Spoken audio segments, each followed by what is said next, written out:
Hello, hello, hello. Oh, tracking is broken. Hello, hello, hello, hello. I am Almantas, former professor, current VTuber, old man who loves old things.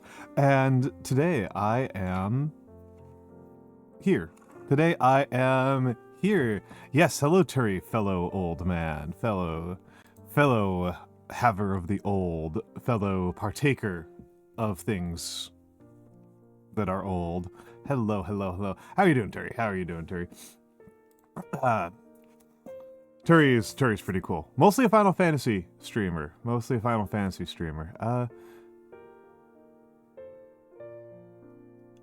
know. I think about Final Fantasy as a streaming item occasionally because quite a few people I know, that's their main streaming content, right? That is your main streaming. That's Turi's main streaming content. That is Aria Devil's main streaming content, and I do love Aria quite a bit. I think she's a lovely lady.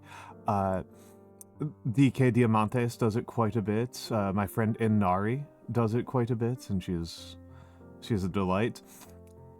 And what really stops me is that Final Fantasy always feels... I did used to play 14. I do not have a strong moral stance against playing Final Fantasy 14, but it always felt to me like there is a minimum buy-in to being a Final Fantasy player. Like, if you are not playing Final Fantasy is not a game like, say, Balatro or Vampire Survivors, where I can play it for an hour or two and then put it away, and whenever I pick it back up for an hour or two, it's just as good. Right, it's just as good. Whereas Final Fantasy, it really feels like the amount that you get out of it as a game is exponential. And so if you're putting in 15, 20, etc. hours, then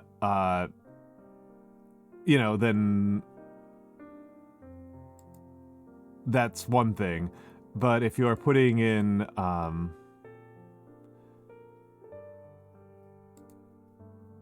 if you're just playing, even if you're already fairly far ahead, but if you're putting in like 1 or 2 hours a week, you're just like getting nothing out of it.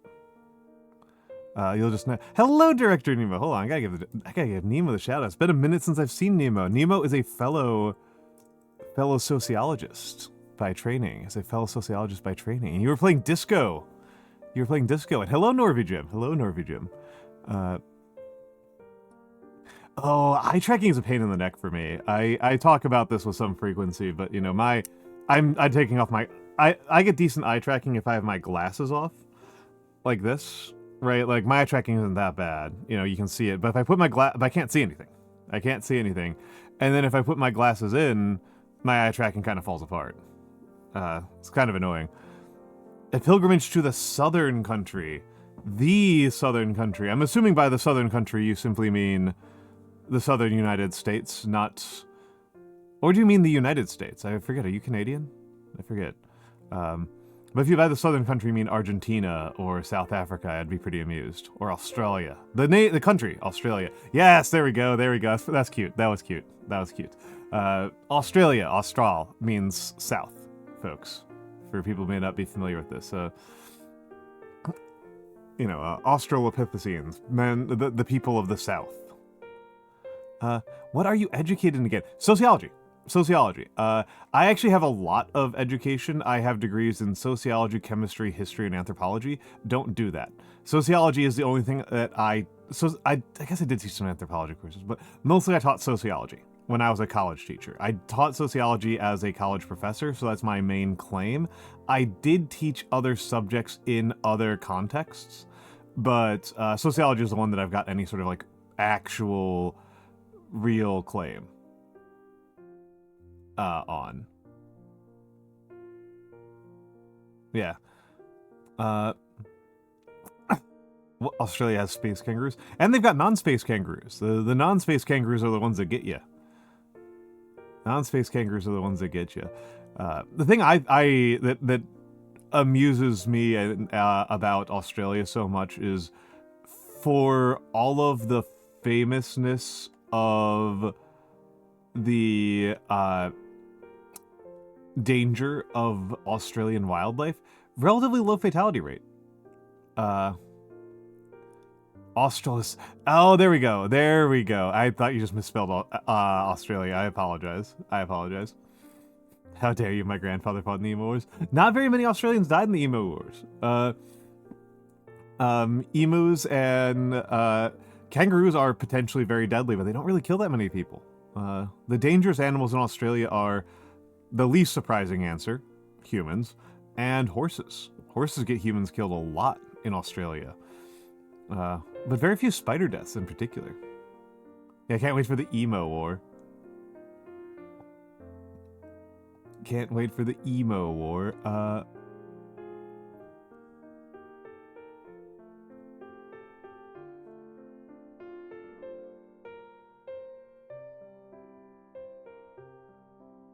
But yeah, we need an emo mod. Do we need an emo model of me? I don't know. I've been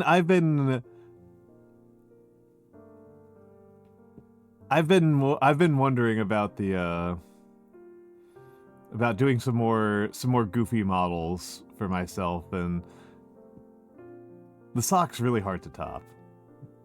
The sock is really hard to top. The sock is really good. But yeah, the sock is some shit. I can't really come up with something else that's like been as good.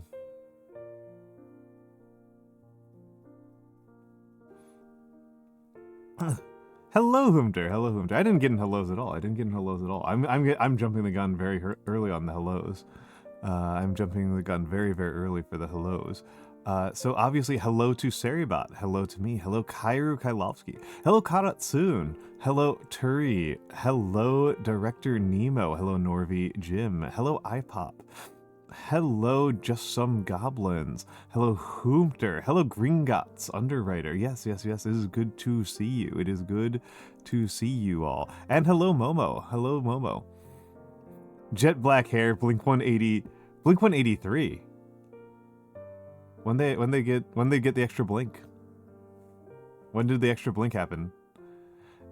Yes, absolutely, Midori. That is extremely reasonable. I fully expect that quite a few people are using me for background music while they work and while they study. Feel free to ask questions, of course. Yes, 182. It's Blink 182, Norvi Jim. Fake fan. Fake emo. Fake old person who remembers the 90s. Fake 90s. Stolen 90s valor from Norvi Jim here. The Juche Tuber. No. Why is there a Juche Tuber? I gotta know about the Juche Tuber. Please, Nemo, send me the intel about the Juche Tuber. That's... Why would there be a Juche Tuber?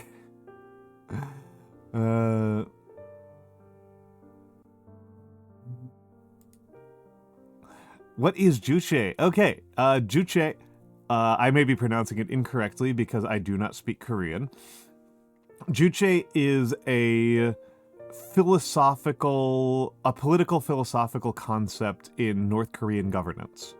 And it refers to, yes, autarky is it's similar to very, very much as autarky. It's the claim or stance that North Korea is and should be an economy that does not trade with other parts of the world. The North Korean economy is stronger and better and exclusively about being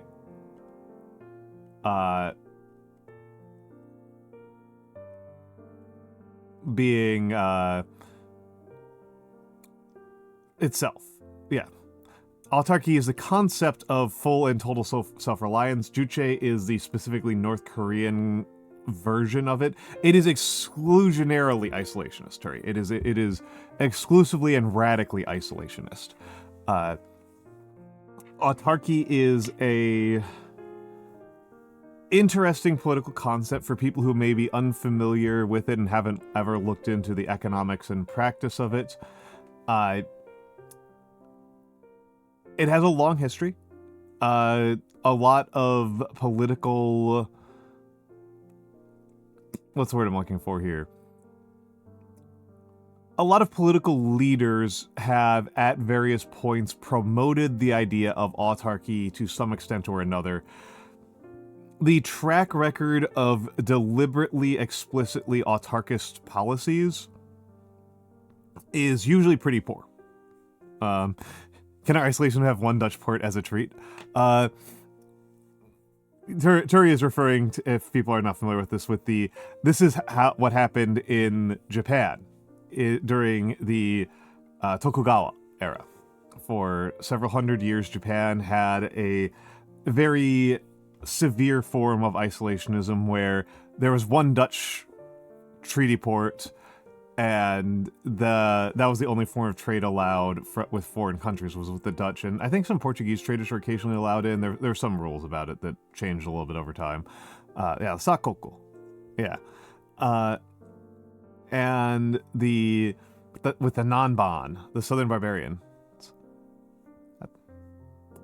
I can't remember, I just remember it was around Kagoshima. And the track record of doing explicit political economic isolationism is usually pretty poor. Usually it makes your country considerably poorer than it would be otherwise. It doesn't tend to go super well. And in particular, it is kind of worth noting that it's not like it's never been done to any extent or another in any way of success. But the countries I can think of that were more successful at it tended to be countries that were kind of always already isolated. In certain ways, like Chinese autarkic policies during the imperial era involve a country that's the size of Europe on its own and has many regional centers of production and didn't tend to rely very heavily on import-exports. The dossier is in my inbox. Oh my goodness, Nemo, what is this nonsense? Study Juche.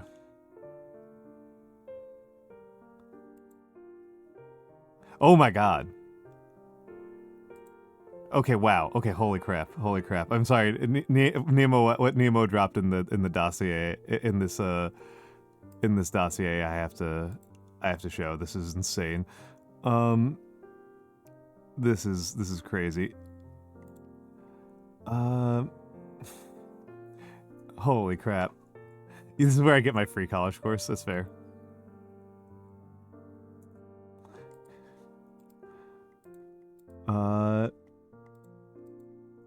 Let me just open link and pop that out, and no, give me the window capture.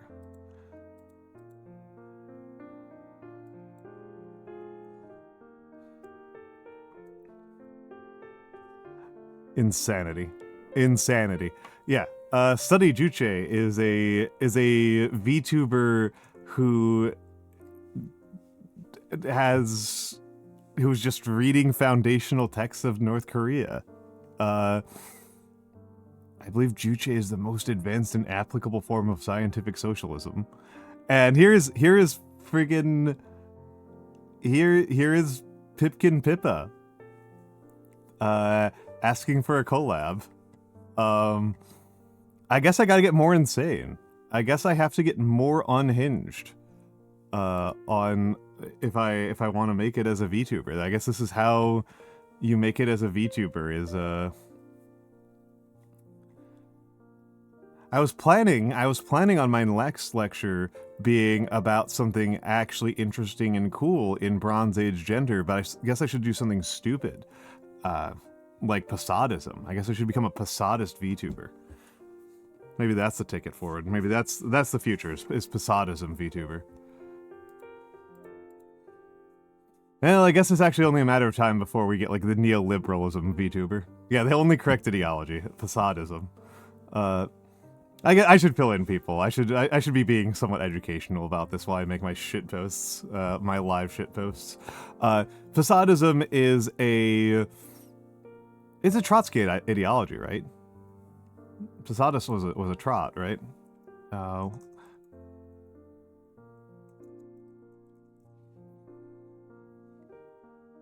Yep, he was Posadist. Yep.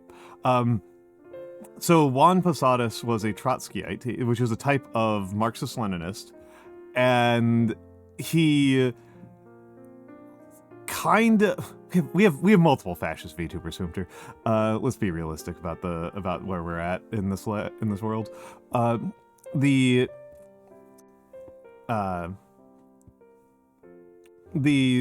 So what Posadas believed was the part that he stands out for. He believed a lot of things, but the part that he is remembered for was his belief that the humanity is fundamentally fucked at doing anything good with themselves. However, even though humanity's ability to achieve Marxism-Leninism is doomed, Marxism-Leninism is the immortal science. It is a transcendental ideology that transcends the boundaries of space and time and history. And therefore humans will get up to the brink of nuclear war, and at that point, aliens, because all aliens will have independently discovered Marxism-Leninism, because again, it is the immortal science. It transcends the boundaries of space and time. That Marxist-Leninist aliens will intervene and stop us from nuking ourselves, and then impose communism from above. You know, just and that's one of the other part that he's kind of famous for, which I think is kind of less noteworthy, is that there were some, I guess it would qualify as an urban legend. I don't know if it qualifies as an urban legend or not. That's, or like just like poorly reported research, or just crackpot nonsense that the CIA was working on periodically. There was there's a crackpot thing where the CIA was to some extent or another trying to weaponize dolphins during the 60s, which in general is not that odd. The US did successfully weaponize bats, and everybody has weaponized dogs for forever. Dogs have been a part of human warfare for longer than we've been able to walk upright. Pigeons have been successfully weaponized during World War II. So the idea that somebody would try to weaponize dolphins, not that insane. They were not very successful at it. It didn't really go anywhere, I don't think. Posadas took it a lot more seriously. Posadas took it a lot more seriously than most people, but I don't really think there's that much more to be said about it, other than just, like, he had some crazy things to say about, like, dolphins being used as spies and stuff like that. Like, whatever. Yeah, I mean, Red Alert takes that from that. That was, like, a thing that people wanted to do and talked about, and I think they did some preliminary studies and then kind of decided against it. But yeah, that's not from nowhere. Red Alert did not take that from completely nowhere. And Posadas didn't take it from completely nowhere. It just, he gets a lot of fame and note for it, and I don't think it's really that big of a deal. The part where... and I should back up here a second, because Noru Jim says, you heard the aliens, you thought Scientology 2.0. No, this is not Scientology 2.0. This is Marxist-Leninist second coming, is what it is. This is, you know how the internet, the tech bro guys out in California keep on reinventing, like, the Christian hell and Pascal's wager and stuff. They keep on doing that over and over again.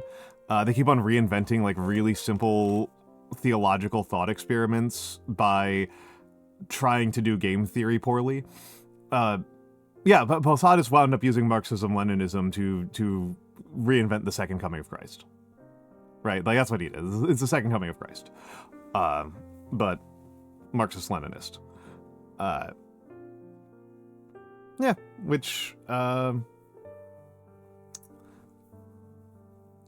people wind up reconverging on pretty frequently. Yeah, I know Shinryu-kyo. Shinryu-kyo. Yeah, I know them. I haven't thought about them in a long time. I thought haven't they been defunct for decades? Have they been doing any, have they been like, has there been a revival of the Shinryu-kyo? I'm thinking about the Shinryu-kyo in the context of like evaluating and comparing different types of terrorist attacks, which isn't like a nice thing to study. They rebranded as Aleph.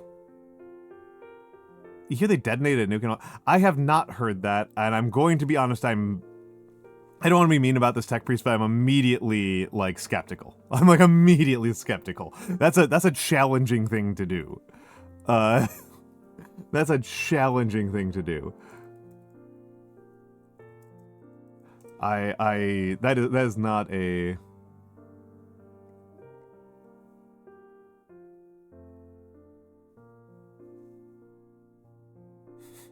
Like, that's a strong thing.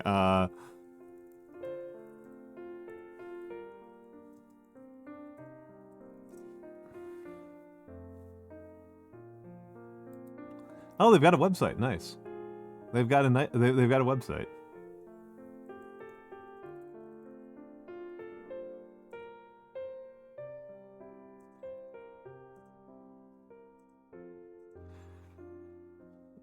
Yeah, in Tech Priest, if you got a citation or something about that, because like I'm not seeing anything.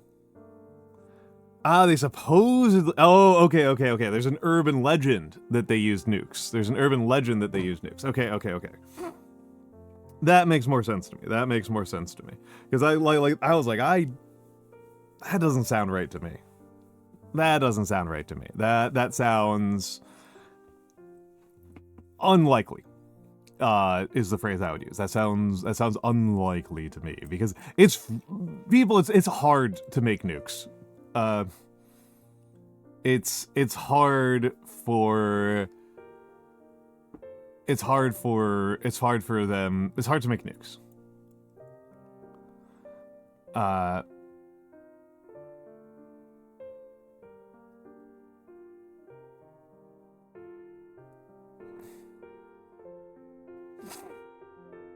They're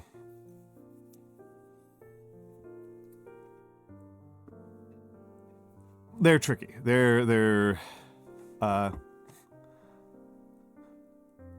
Shoko Asahara, their leader, attended a school for the blind as a child because he was heavily myopic. He unsurprisingly began starting the more visually impaired students almost immediately. What a shocker. And hello, Pickles Little Dill.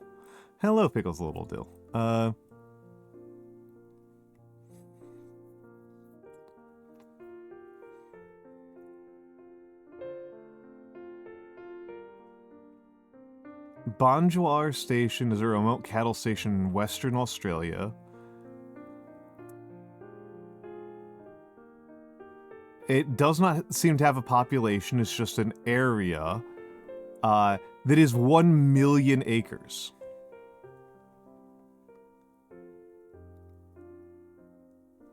$1 million acres.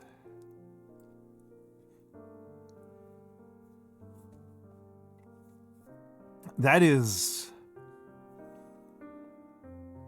man. Sometimes areas get really big. Sometimes when you're talking about dry, internal inland areas, the amount of areas involved, the area numbers involved just get enormous. That's so much land for such a small part of the world. And hello, Mura Sensei. Like it's a big planet. And this is one of those things, like, I definitely do talk with people are sometimes surprised about this, about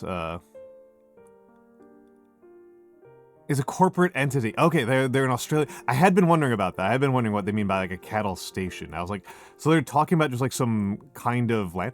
I'm stone sober right now. I am stone sober right now. I haven't had anything to drink. Is there a content warning on there? There shouldn't be a content warning. No, I haven't had anything to drink. No, I just got drunk on Thursday. It's like a Texan cattle ranch. Yeah. Yeah, that makes sense to me. That makes a certain type of sense to me. Yeah, like it seems like it's kind of a just a way of organizing territory so that the government can kind of talk about what's happening there. That's kind of what it looks like to me. That's kind of what it looks like to me. It's like a... What is...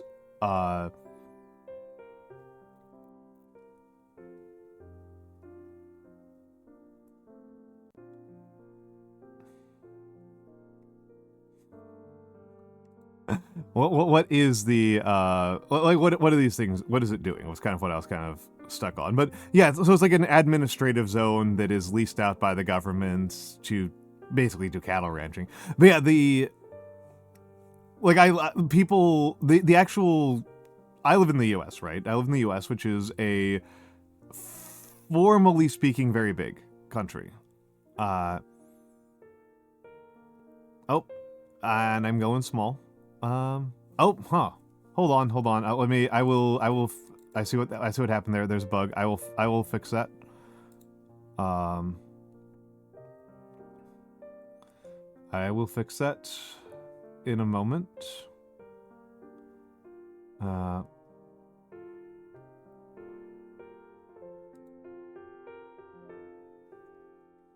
Give me a moment, Mora. I apologize.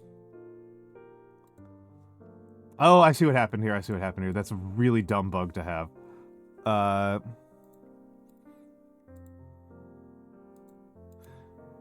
This will take me a moment.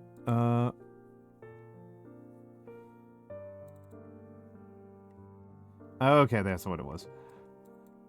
Windows 11, the Streamerbot crashed.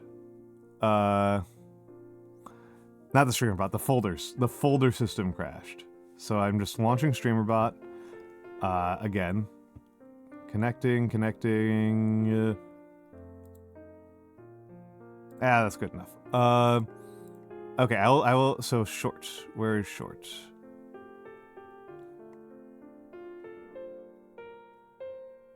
That's can be turned off.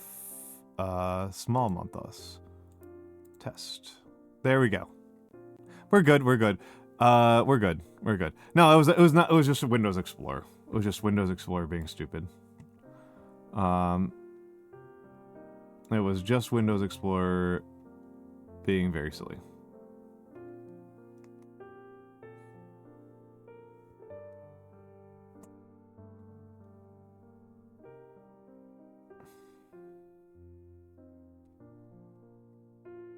That happens sometimes.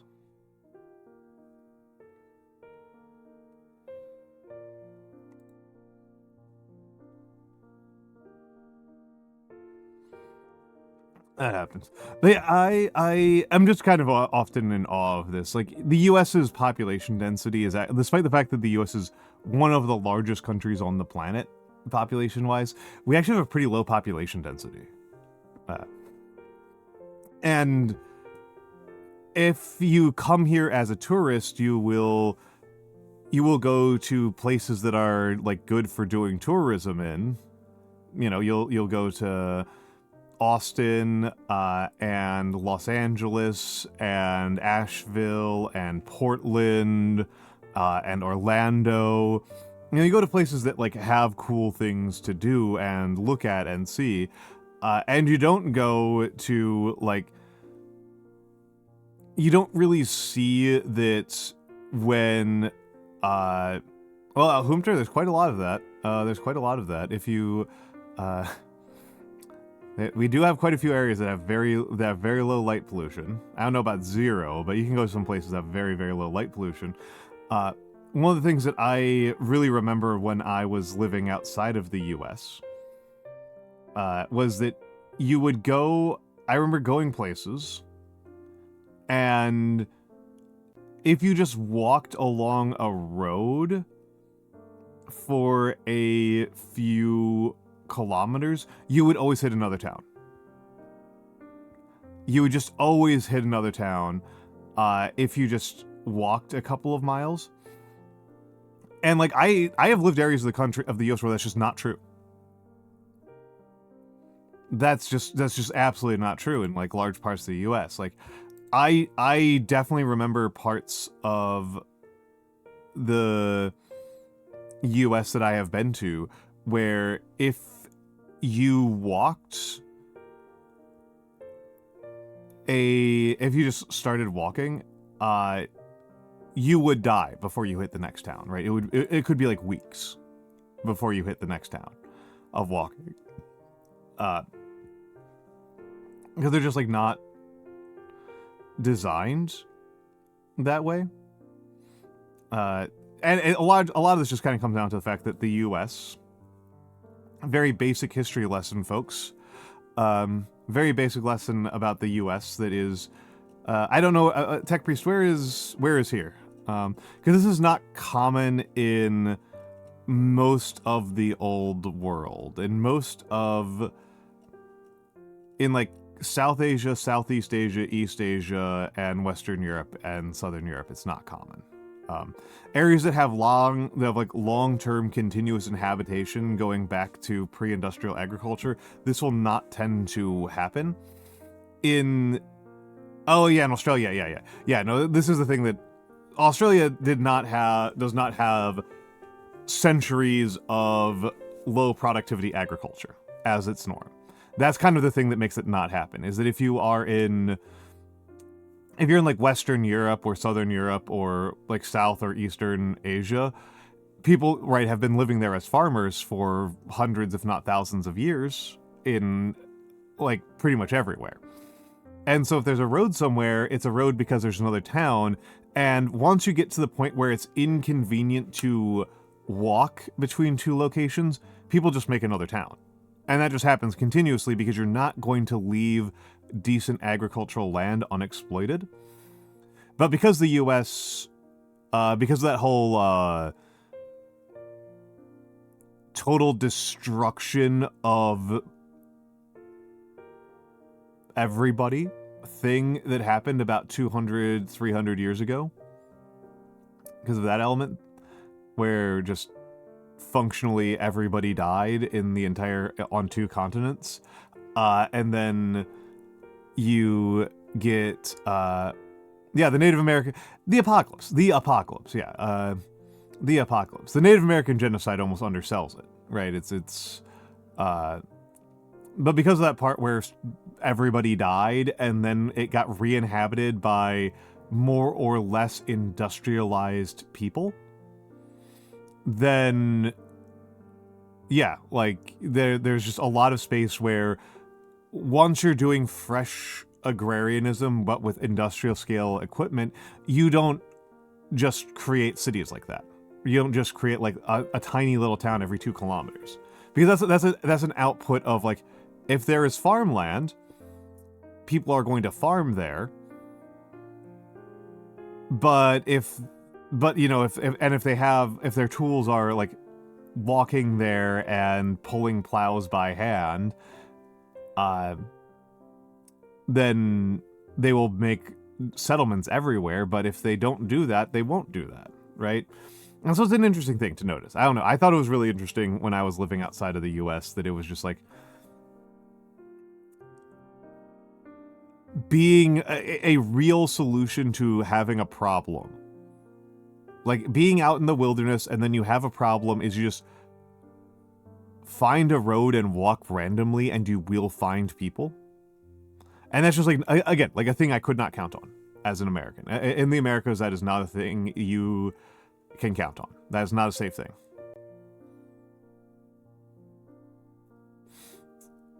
Central Australia is... I mean, even if I would say, my understanding, Tech Priest, is that Australia is also the some of the oldest geology on the planet. Isn't Uluru something like ludicrous, like a couple billion years old? I'm gonna look this up. Uluru. Uluru is stupid old, right?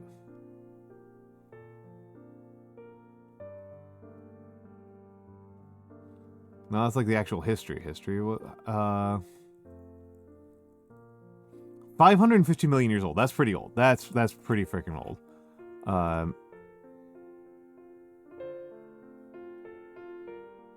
Yeah, it's real old. 550 million years is very, very old. That's... And so, in general, folks, if you didn't know this, the older the geology of an area is, the less fertile it is, as a rule. Areas with high volcanic activity tend to have really great fertility. I don't really understand this because I didn't really do that much geology.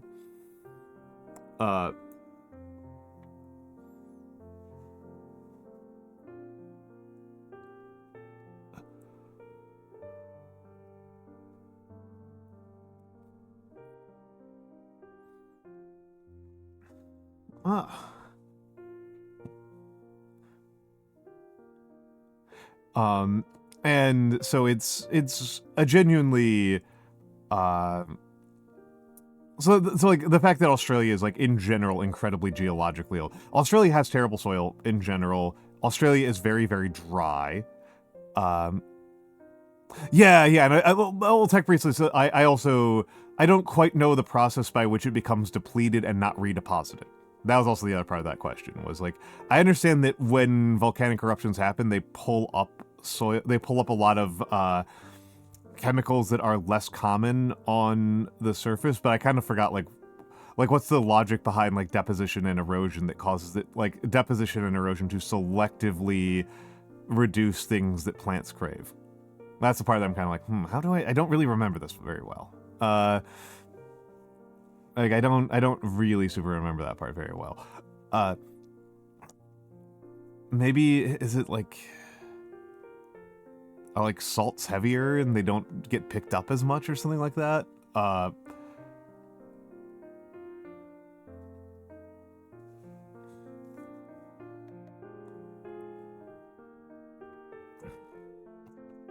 yeah, Australia's had like no volcanic activity in like a billion years. So that's, whereas like parts of the US are still geologically active. Okay. But then like areas that are heavily inhabited by humans should be helped by that. Like, I don't know, I'm thinking too much like a chemist here. I'm thinking way too much about closed chemical systems. And like the nature of like a closed chemical system is that the elements aren't destroyed. So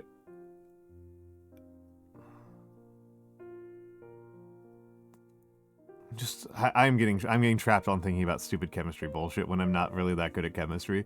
And I don't think people are really here to listen to me talk about chemistry. They like me talking about history and sociology. They want me to talk about current events. Yeah.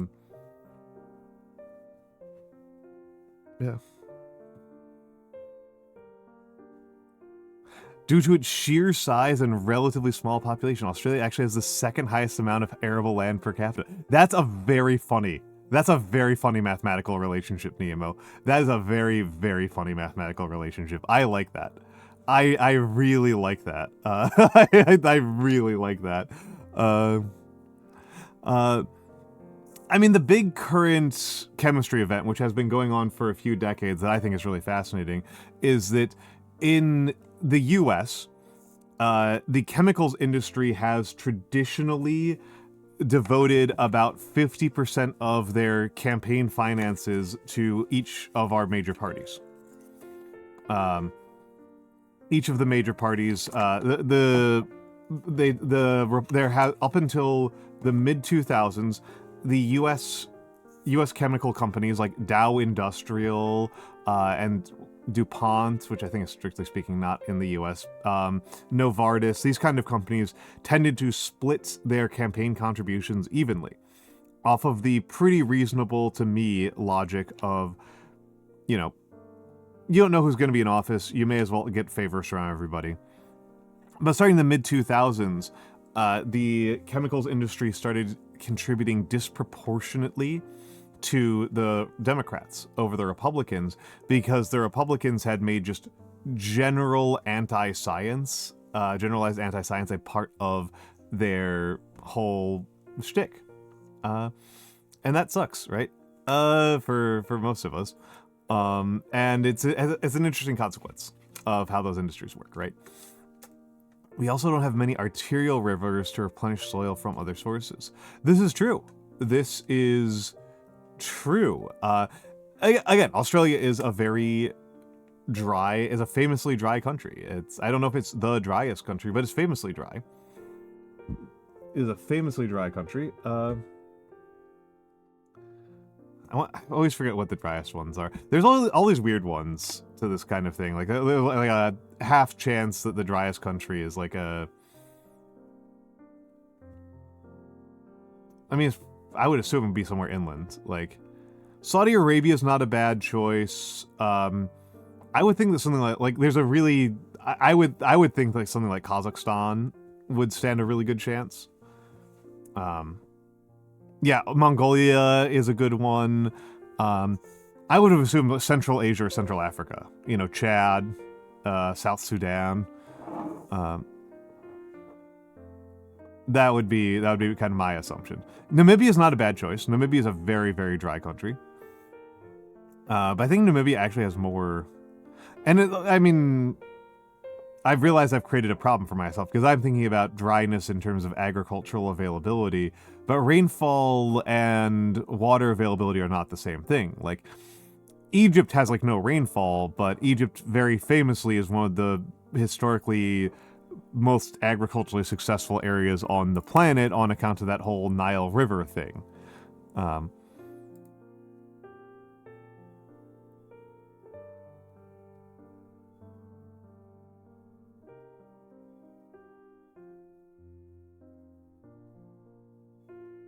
As the river. Yeah, the river. The river.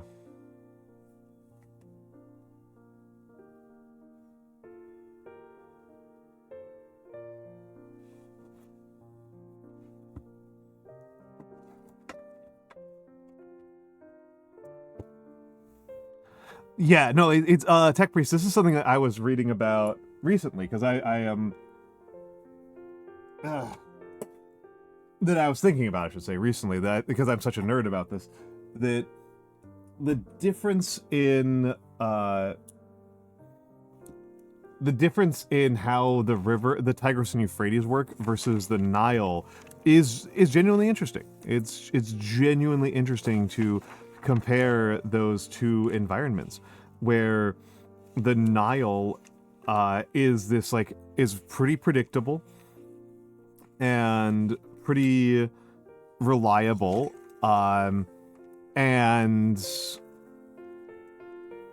deposits, you know, very replenishing soils, whereas the Tigris and Euphrates do not. The Tigris and Euphrates tend to silt and salinate themselves. And so Uruk used to be, in the distant past, a coastal city. Uruk used to be a coastal city, and it's not anymore. Like, the site that it's at is actually very far from the coastline.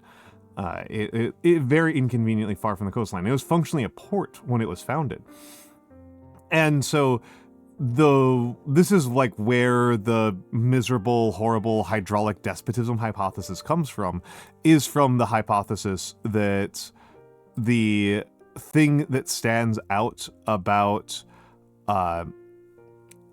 Middle Eastern governance is like the use of the hydraulic that Middle Eastern and further Eastern politics are all built around the management of labor for floodplains.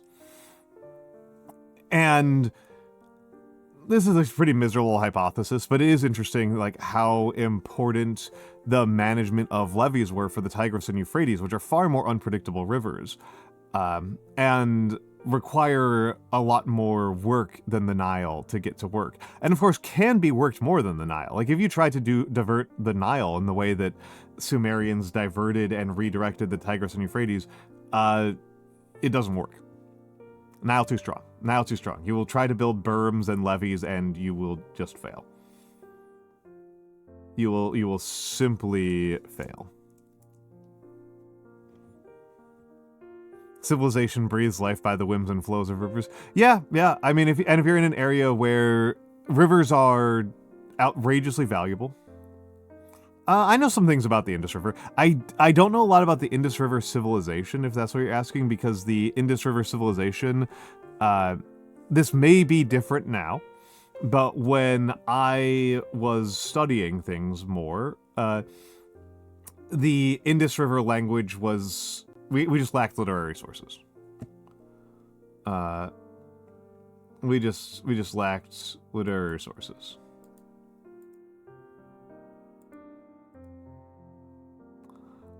So... Okay, it still is... Okay, that's what I thought. We still aren't sure it's writing it. Oh, okay. It just looks so much like writing that it's hard to think of it as anything else. We know more about the Sea Peoples, Tech Priest. We know more about the Sea Peoples than is often supposed. The Sea Peoples become retroactively more mysterious if you try to draw a connection between the Sea Peoples and, like, what happened to the Mycenaeans and the Hittites. But in the case of the people, sometimes think the Sea Peoples toppled the Hittites, and it just doesn't make sense. Like, we know which peoples conquered the Hittites, and they were from Armenia, which is distinctly not the sea. But the Sea Peoples, like, we have names for them. We have names for the Sea Peoples.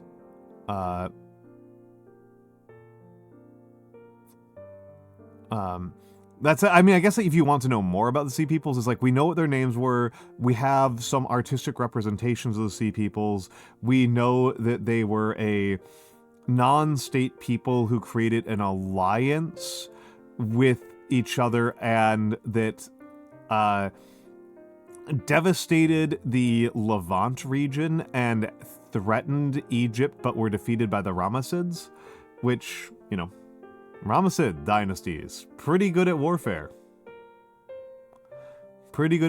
I love the Bronze Age collapse, Tech Priest. I love the Bronze Age collapse. I love the Bronze Age collapse. We are going to get hit by ads in just a few minutes.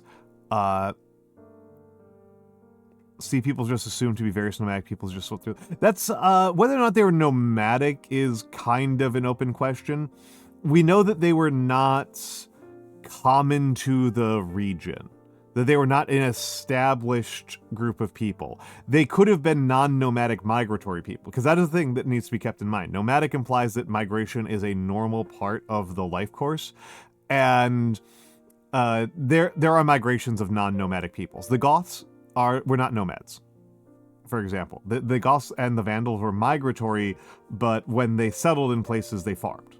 They didn't continue to migrate whenever they want, just constantly. They were people who were displaced and looking for a place to settle down. And so that's kind of the assumption about the Sea Peoples, is that, and there's a reasonable hypothesis that I think is, I think is kind of the, I am not an expert on this, so somebody who's an actual expert may have a better take on this, because it's a relatively non-nuanced take. My non-nuanced take is that the Sea Peoples were some of the people that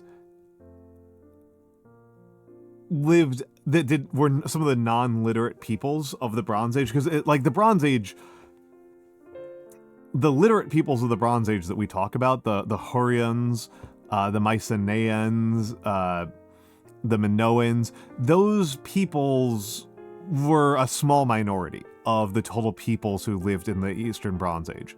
Matthew Reisiger, please let me know what type of history story you'd like. Maybe. Well, so what I was going to say right before we got. Well, okay, I will do that after we get back from ads. Then I'll talk more about the Bronze Age collapse when we get back from. Actually, I will say this very quickly, so I don't lose it, because Shark Ray is asking as pretty immediate. The way. Oh, and thank you for the subscription. Thank you, Matthew Reisiger, for the 5 months.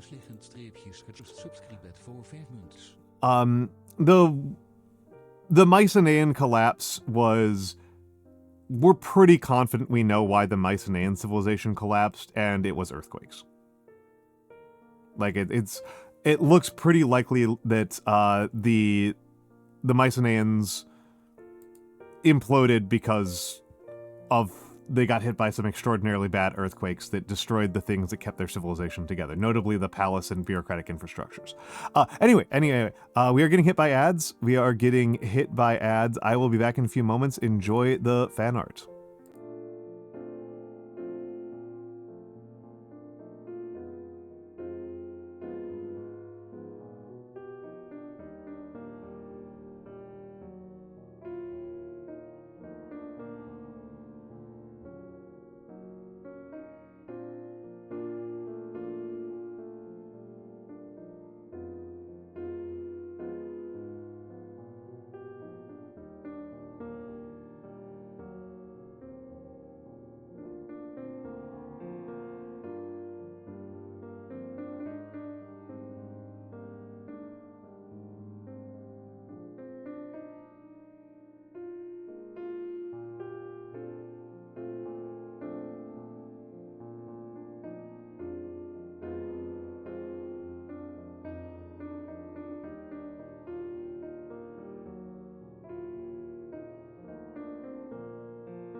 Hello.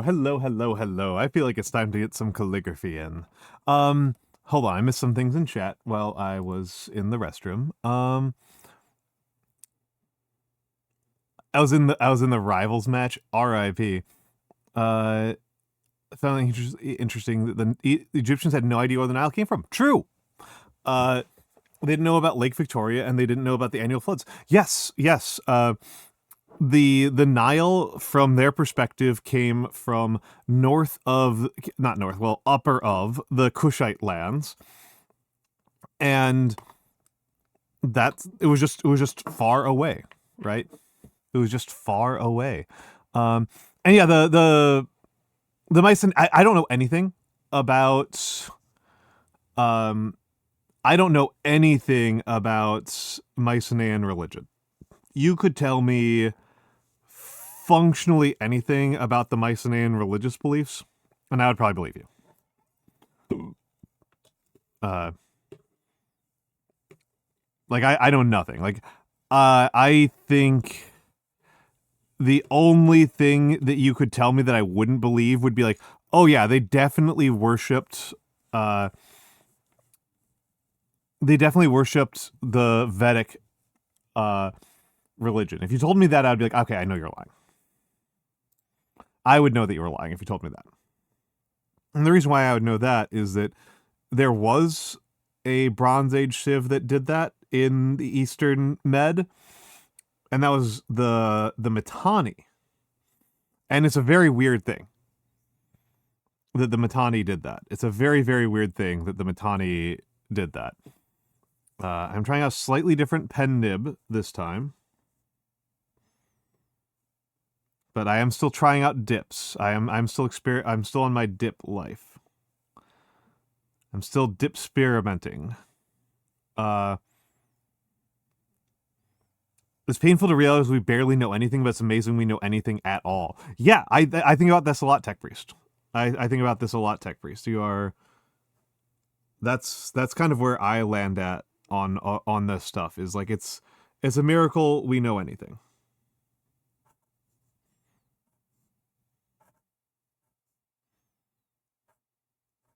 Okay. I did a more robust cleaning on this nib than on the other one I had been working with. And it's still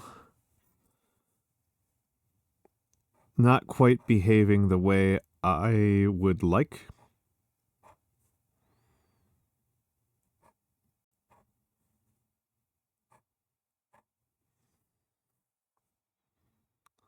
It's better, though. I think it's incredible how it came to know anything from just being some dumb apes.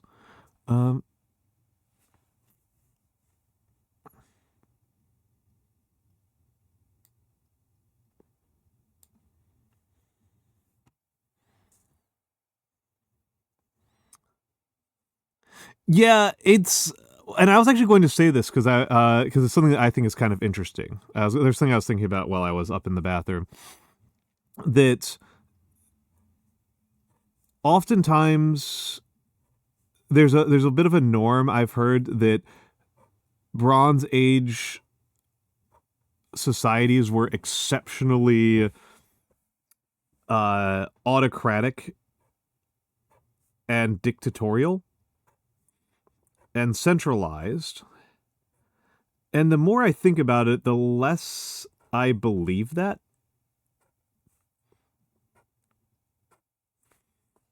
And my issue is that we're basing this idea on the administrative central text, right?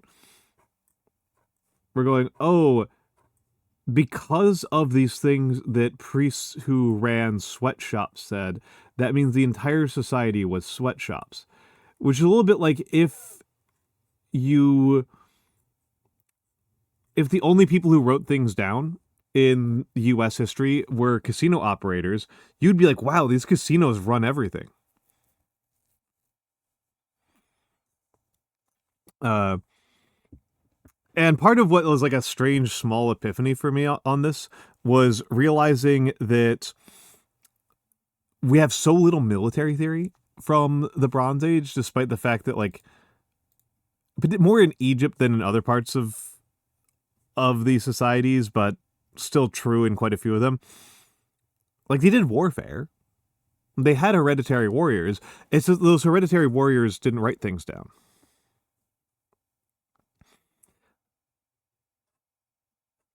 Like, we don't... Like, it takes effort for us to understand how chariot warfare works, because the first people to write down what they thought was happening with chariot warfare were the Homeric poets, right? Writing about their supposition about what they thought Mycenaean warfare was like. And this leads to a really interesting problem, where the Homeric authors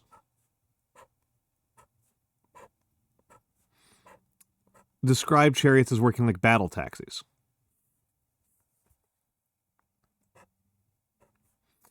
That actual combat is done by aristocratic infantry and heavy armor, and the chariots are just kind of used to move them around the battlefield and make sure that they're not tired when they get into the fight. And the thing is, like, we have found... I will say, Tech Priest, we do know something important about Mycenaean chariots, which is that we have found buried armories. We have found armories from the Mycenaeans. And we find the chariots buried, or at least stored, with bows and arrows and long armor that is long textile-based armor that is terrible for your mobility and not very useful against swords, but pretty useful against arrows. And we find them stacked together by the hundreds and thousands. So, chariots... It feels very unlikely, it feels extremely likely that chariots were used in large quantity under a centralized authority, not by individuals arming themselves, right? Because then they wouldn't be in a central armory. This would not, if it was individuals armoring themselves. So that implies a certain degree of formation fighting. And we can tell that they were doing mostly ranged fighting, because that's the equipment that was stored with the chariots, was for range combat. So we do know that much. But the Homeric Greeks didn't, right? Because why would they? And why that's interesting to me, the phrasing that I remember from the historian I was reading this from, is that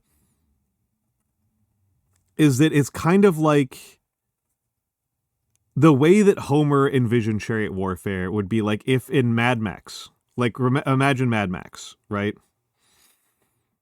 If in Mad Max there were people pulling around F-35s,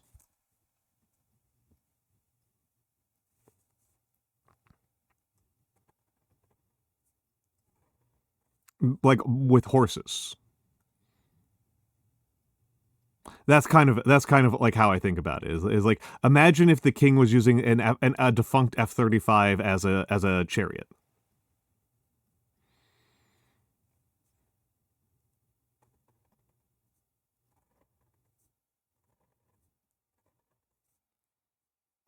Right, like that's kind of that's kind of like they just have like no context for like what and how you use an F-35 in combat. They just know that it's a weapon of warfare.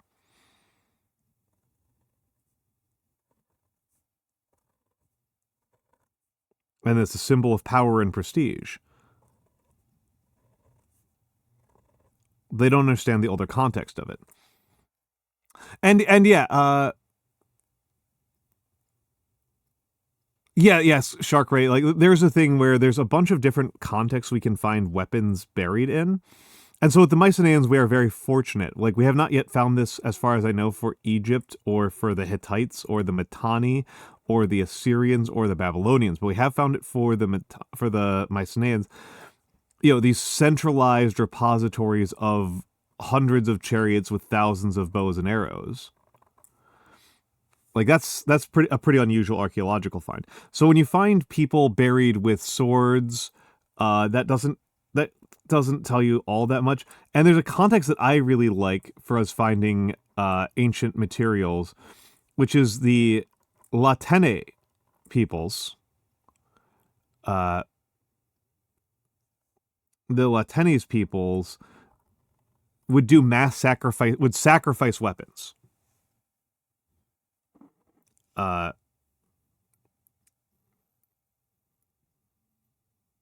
They would sacrifice weapons, and it would be these like we have these like big burials of hundreds of swords and spears and pieces of armor.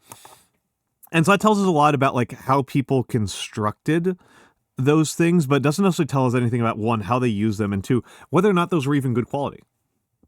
Because they could have been constructed specifically for the use in sacrifice, in which case they would have been disposable.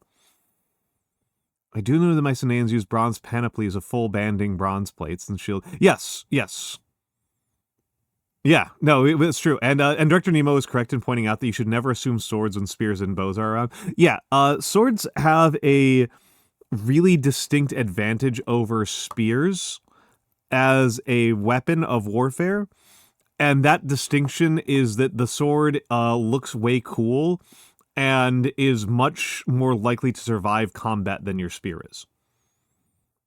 So using a sword as like your symbol of your personhood and your prestige, and as a thing to bling up, and as a symbol of to link like your authority to what you're doing, much better than using a spear for a lot of reasons. It's more durable. It looks cooler. It's you can actually carry it on you when you walk through a doorway, something you cannot reliably do with a spear. Spears break constantly during warfare because they're long and thin and made of wood. So there's definitely reasons to prefer a sword, but they have little to do with like those aren't battlefield performance reasons. Those are reasons of like social fitting in, social norm. I mean, yeah, sure. That's the phrasing that people have used. That's the phrasing that people use. The sword is a tool made for killing.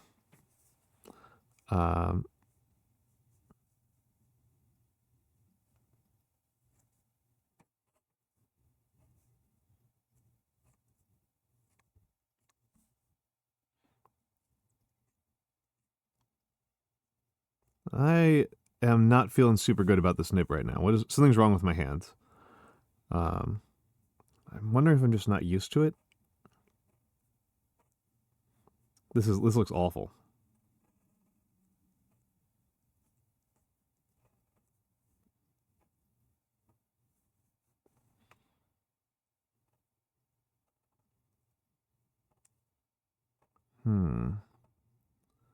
Wonder if it's cognitive, wonder if it's dexterity. Something was off here.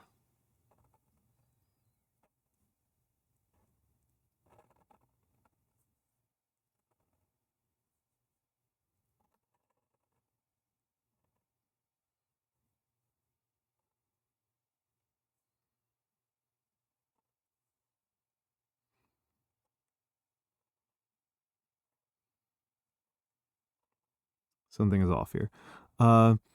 Imagining psychos who did hunt with a sword. Yeah. Oh, I'm not freezing. I'm feeling fine. I'm feeling fine on that one. And yeah.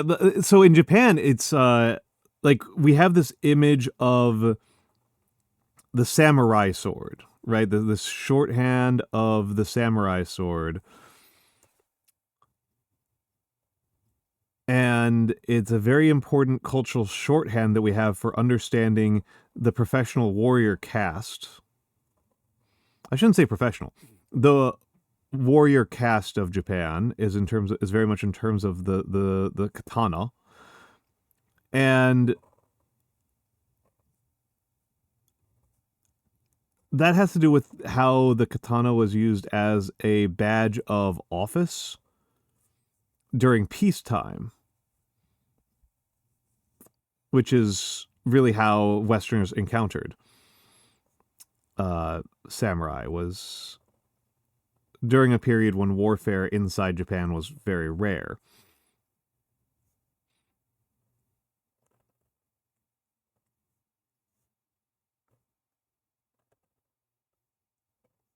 This nib is also a lot thinner than I thought it was at first glance.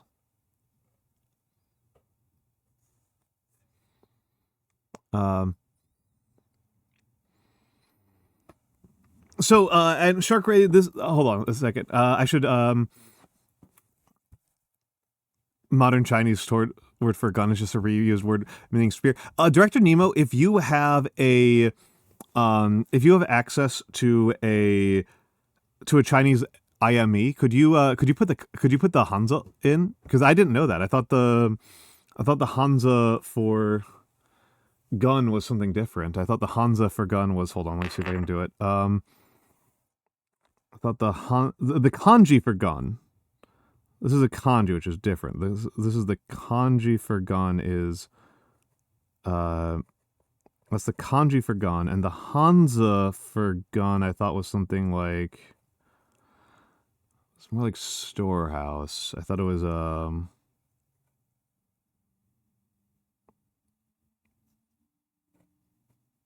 thought this was the Hansa. Chuang. Okay. Oh, okay. No, you're right. You're right. Okay, I misremembered my Hansa. Yeah, that's correct. I thought it was metal, not it's wood. It's wood storehouse. Okay. You're correct. It's Chuang.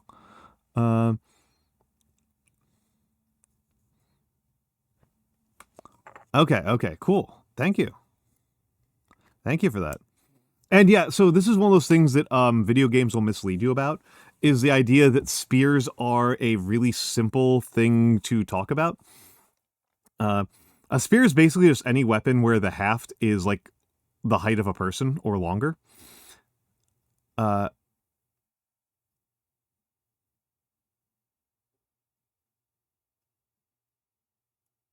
Ooh, we got the Chinese dispute happening in chat. My Chinese isn't good enough for me to weigh in. I will have to let the Chinese speakers dish it out here.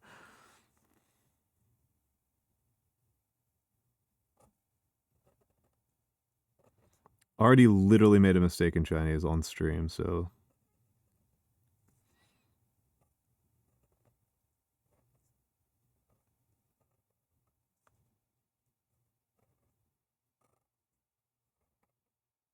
Terrible Z. Depends. So here's what I was going to say. I'm sorry, I didn't finish the thought there. Because spear is such an abstract category, people who study the material history of spear use don't have like this easy typology for spears. You'll see like a video game will talk about like, oh, you know, this is a halberd, this is a bill, this is a bardiche, this is a spear, this is a ji, this is a gua, this is a pike, and it's just not that straightforward. It's just not that straightforward. It's so much messier than that. And the big division that you'll see being made is between thrusting versus hewing spears. I almost said it spheres. Thrusting versus hewing spears. So the big difference is that a thrusting spheres, exactly, yeah. The big difference between a thrusting and a hewing spear is that a thrusting spear doesn't really have the ability to make chopping motions.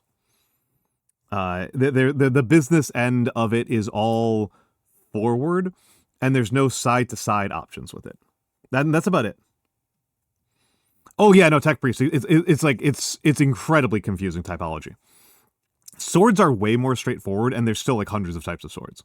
And like you end up saying nonsense like this is an oak shot 7B type sword.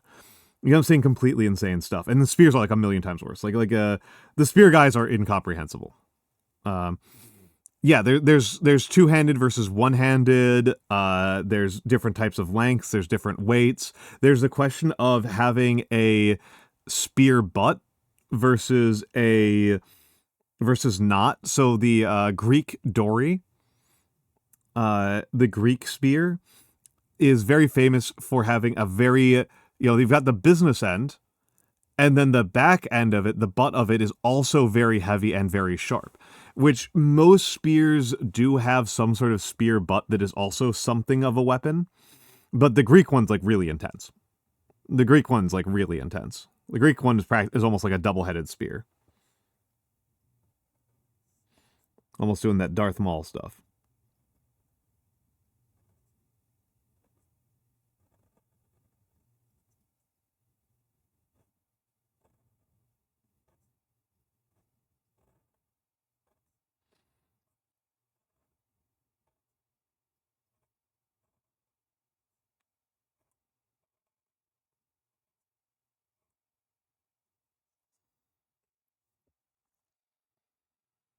Yep.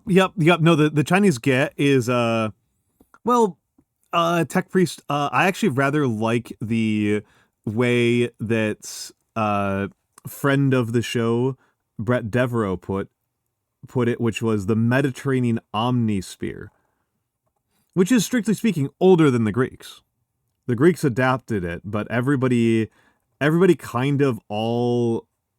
the Mediterranean all kind of used these leaf-bladed one-handed thrusting spears.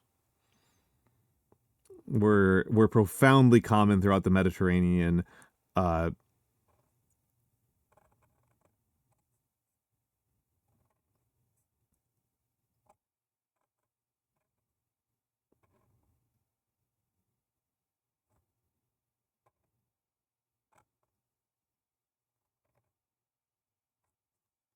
That's a really badass. I did very bad on this one. Hold on. I think wearing double sweater is impeding me a little bit much. And yeah, the Chinese get for folks. Hold on, let me grab a picture so that people can see what me and Nemo are talking about here. This is sometimes translated into English as a halberd, but it's a get. I really need to stop trying to pretend I pronounce Chinese. No. It autocompletes at genius.com. What even is genius.com?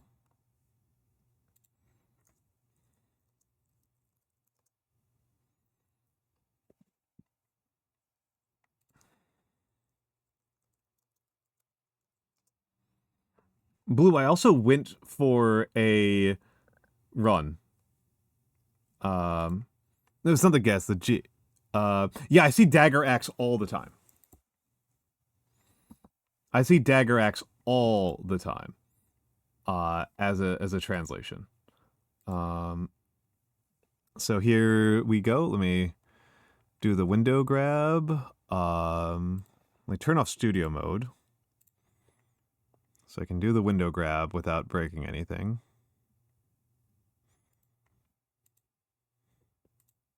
So this one's from the Zhou Dynasty. This is a bronze one. This is a Bronze Age one. And I don't know if the contrast is making it difficult for people who are watching on, for example, mobile. But, let's see. Oh, cursor capture's off. Cursor capture is off. Let's turn on cursor capture. Oh, wait, no, capture cursor is on. Huh. There we go. There you can see the cursor now. There we go. So, thrust. This is where the haft goes in. Down here. This is your socket for the haft. These are hafted spears, not tanged. And so this is not universal. I haven't seen this back hook on every kind of one. But this I've seen all the time. This is Tech Priest. This is common for thousands of years. Like, we can go back to the Shang Dynasty, and people are using this. And so again, this is a materially efficient way to make a hewing spear. This is just a very materially efficient hewing spear. Oh, the back hook? Yeah, yeah. Yeah, I don't see it all the time. I don't see the back hook all the time. I see it, I don't know. I feel like half the time I haven't like done statistical analysis on what I've looked at in museums. But yeah, definitely this part where you have this right angle blade is that you can it's like dropping on people. Yeah, particularly if you are doing bronze ones, Nemo, you can definitely do them in a mold. Iron, you wouldn't want to cast iron them. Um, people sometimes do that in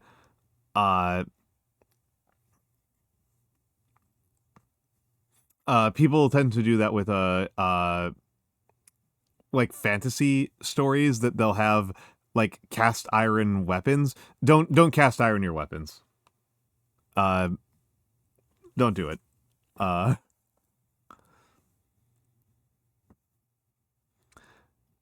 so you can say the dynasty is Jover. You can say the dynasty is Jover. Yeah, but and yeah, you should hear it as like Joe because ZH is pronounced like that in Mandarin, in Pinyin, I should say. And yeah, the main blade part should remind you of the Yari, because of the Yari is a thrusting spear. The Yari is a pretty traditional thrusting spear.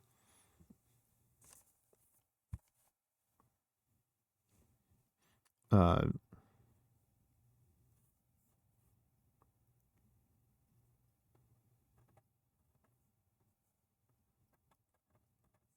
going to test something out here. I'm going to test something out.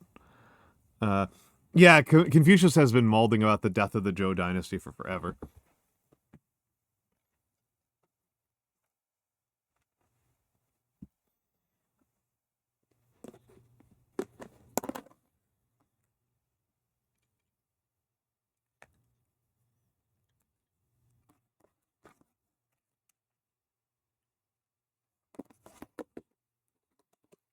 Apologies, chat. I am going to be testing out a new calligraphy technique.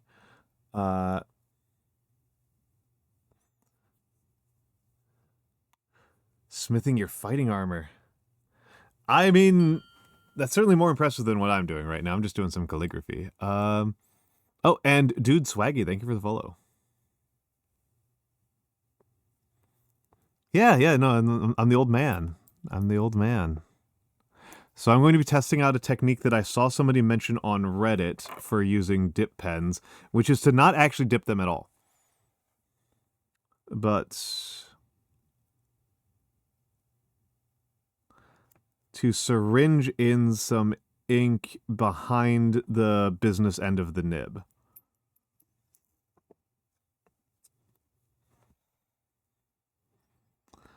Reddit is a good place for calligraphy news.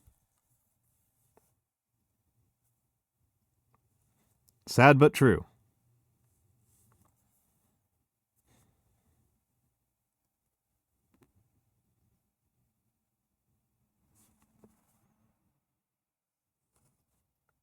Okay, that didn't help with the main problem. I apologize, chat. My calligraphy looks awful. Today. This is dreadful.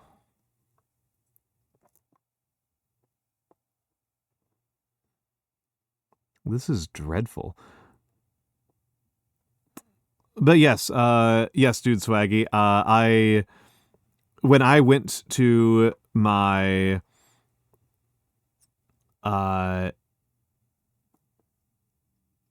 when I went to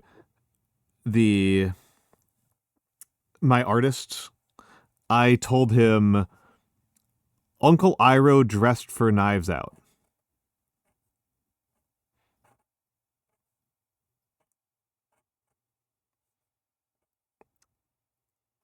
Uncle Iroh's a fundamental character for inspiring me as a VTuber. And I guess to some extent as a person.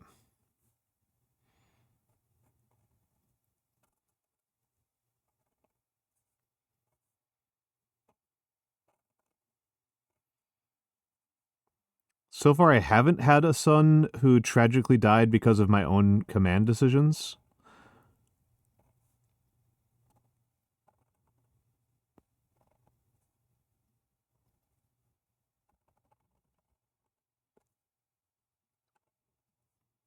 But aside from that,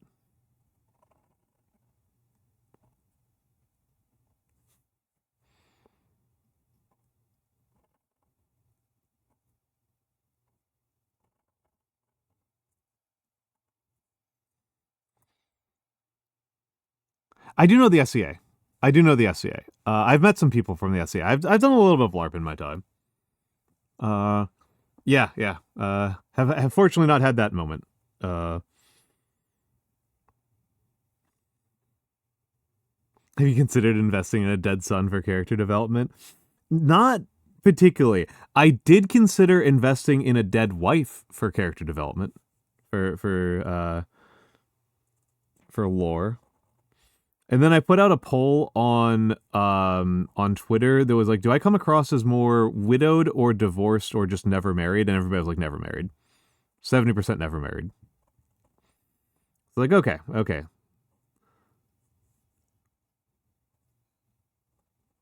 Stealing my departed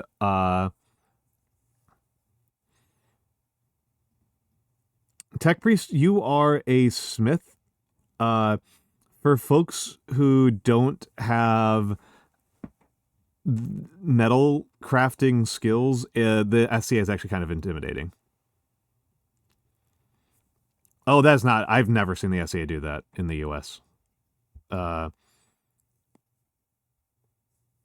no, the US ones tend to expect you to bring your own armor. The times I've encountered them.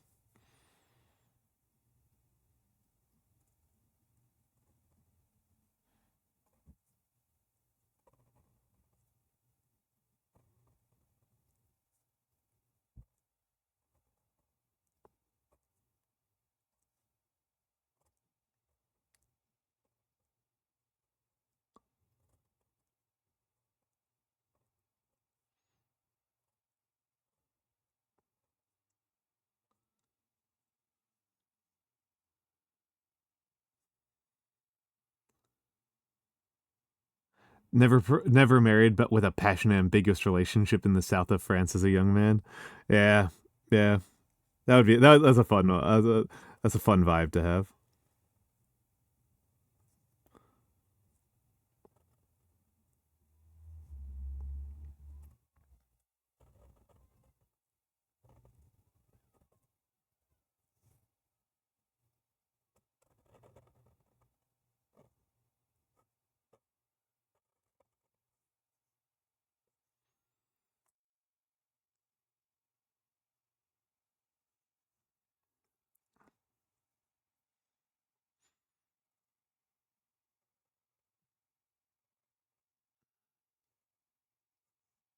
There. I don't know.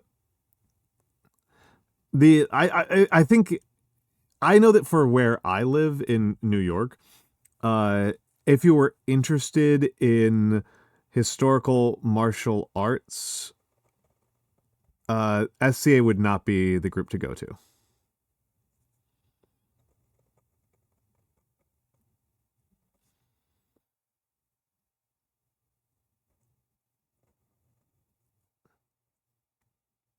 I would not go with the. I would not go with the. SCA would not be the one that I think people would recommend. Yeah.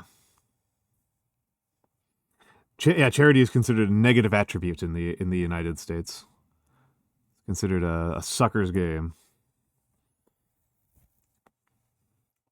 Evidence of a poverty of the soul.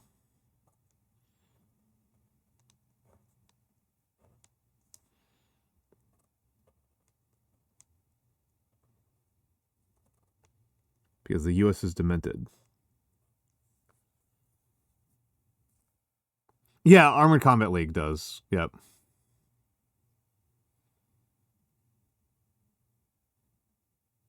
A local group practice outside, and that's a death sentence in the South. Oh yeah, I can see that. The one that I know around me has a gym. Like you go to a gym and you hit people with wooden longswords.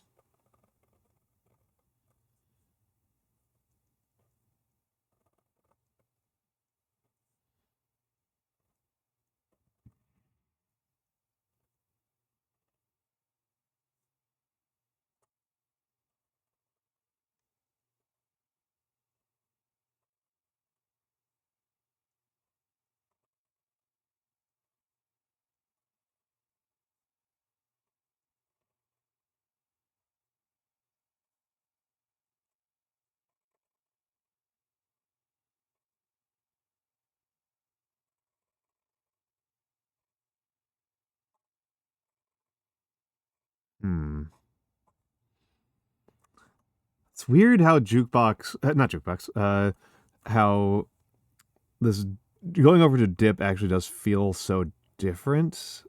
Like, it shouldn't feel that different. The angling on the nib is slightly different.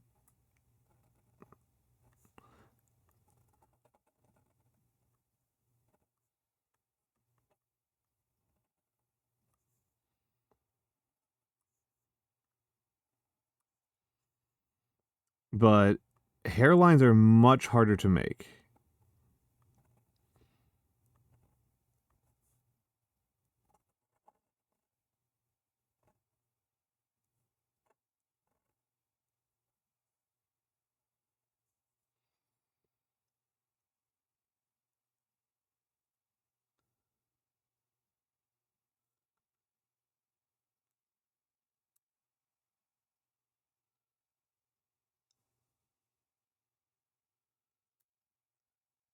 They're extremely left, even by Australians, Overton window based.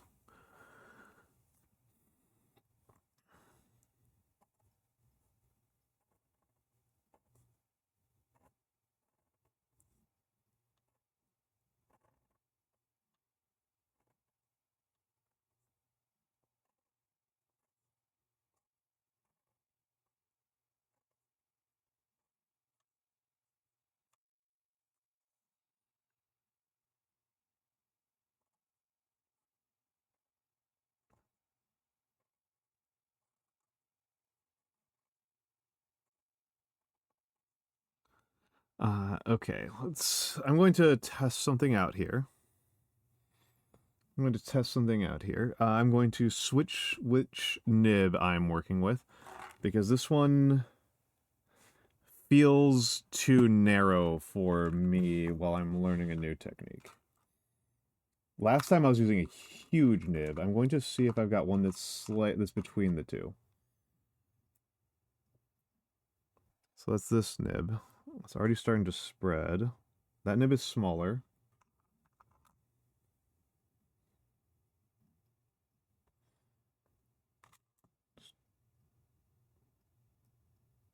C1, C2.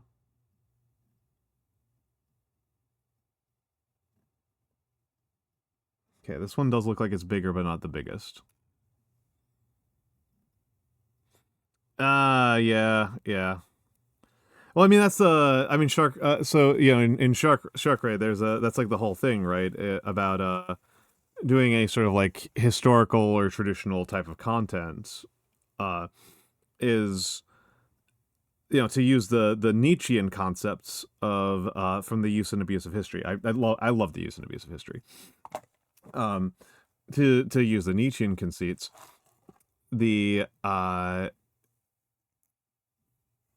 there's kind of two ways that people there's a couple ways that people like to engage with history, and one of those ways is just like purely for their own self-valorization. They're like, why did you study history? It's to make yourself feel better about your own past. And your heritage, as opposed to like a more critical perspective on the history, or even trying to learn about the past style of things.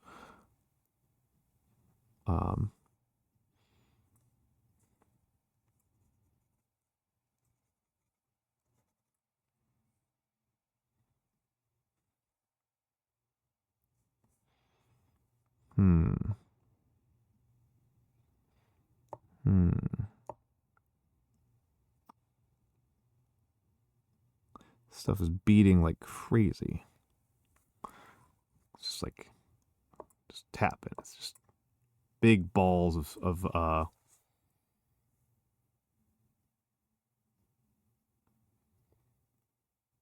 yeah, tech priest. I don't know if I would say that. I don't know if I would say that. American politics are weird. I don't know how much I want to try to draw a relationship straightforwardly between the Australian political culture and and USian political culture.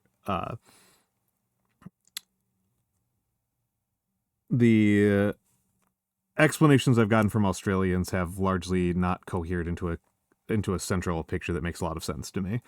So I would caution. That makes me feel like the either Australians are not seeing American politics the way Americans do. Yeah, I would say that's true, Blasphazar. I would say that's true.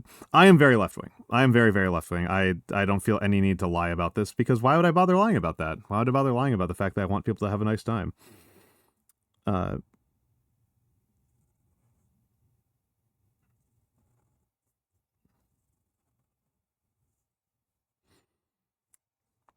this is better nib size already. I'm still having these problems with how juicy the ink is coming out.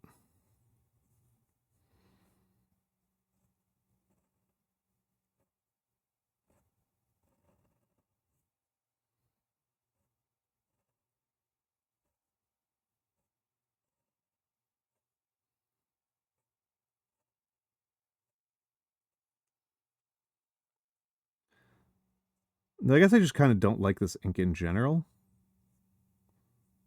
I've complained about it before. I don't like this. I don't like this Sailor ink.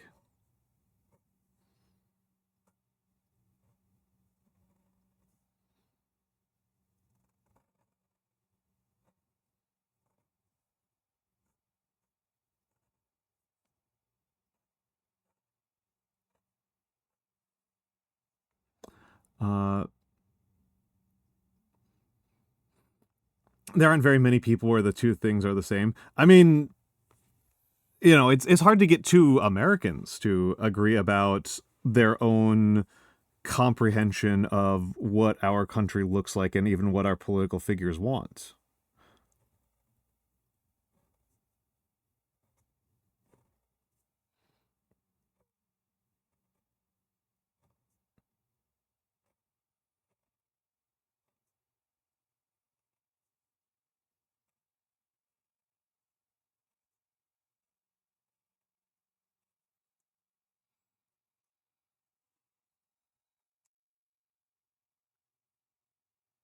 That does happen. That does happen, Tech Priest. I will say that I tend to I kind of have this jokey political analysis that Australia is actually leading the United States on cultural political issues. That like one of the biggest economic political issues happening in the US right now is the rise of sports gambling, and it's both more significant in Australia, and Australia started on it before we did.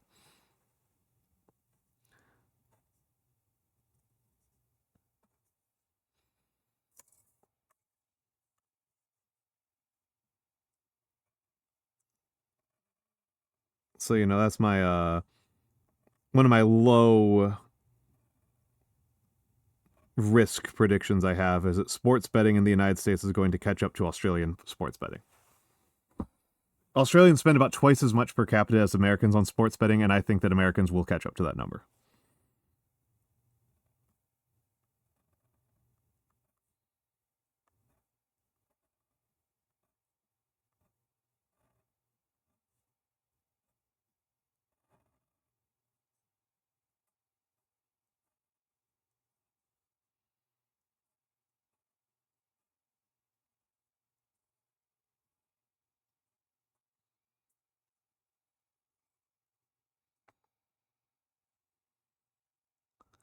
Betting on a sports match as I watch your team, brutal.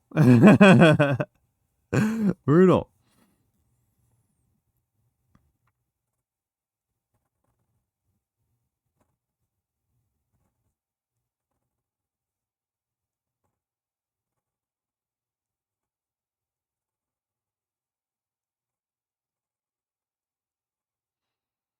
A few years ago, uh, sports betting companies would like give you an advance to like get you started, and they stopped doing it because a lot of folks,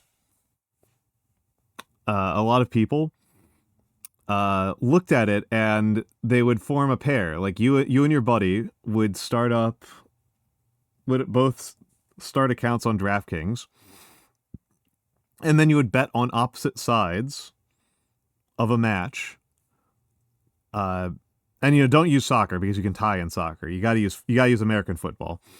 You would bet, one person would bet on the Steelers and one person would bet on the Eagles, and then when the game was over, you would just cash out completely and then split it. So they stopped doing that after a while.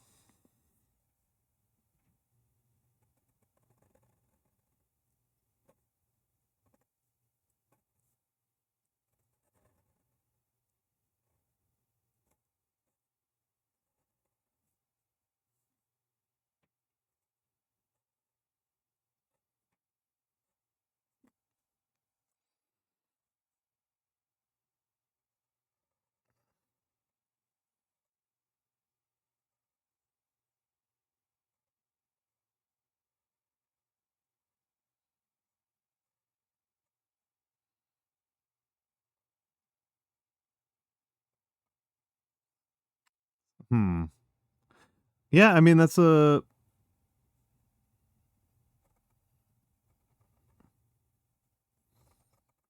I mean, in this case, I fully encourage it. I don't have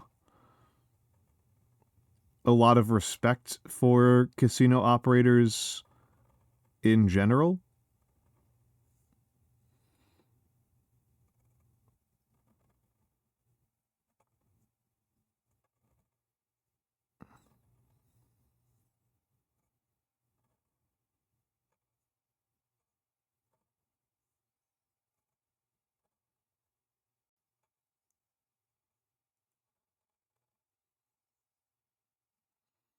So people trying to game the casino rack, well,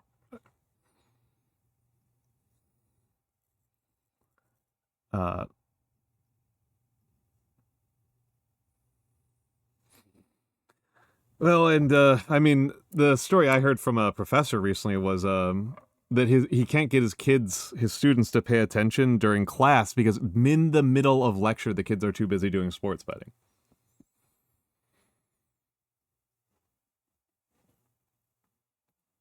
Well, Sharkray, unfortunately, the thing about ads is that ads are going to go where the money is, and currently that's where the money is at. That's more of a question of putting restrictions on advertising. And I just want there to be fewer ads because ads are annoying. I just want there to be less ads because I just think it's an unpleasant way to live your life, having ads slammed into your face all the time.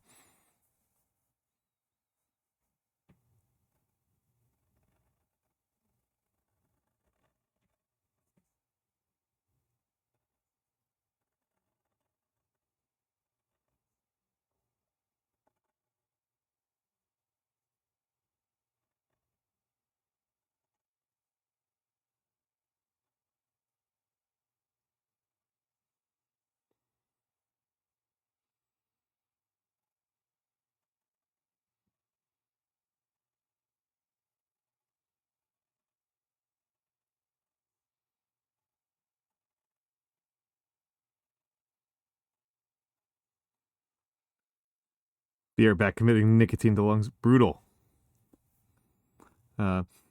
American sports betting and skill games feel like they're getting out of hand, but I'm not sure if you're just being puritanical. I don't think you're being puritanical, but I don't really have a good answer to this. I will freely confess that in terms of like big social issues, gambling in general, specifically gambling addiction, how we manage gambling addiction as a society is one where I don't really know what the answer is.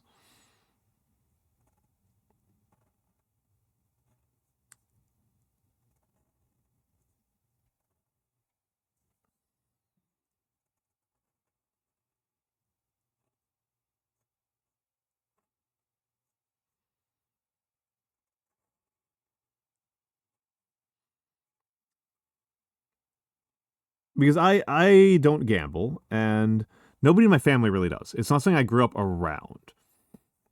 Uh, and so like when I kind of like encountered gambling, it was kind of like as an adult or like through like coworkers who played the lottery.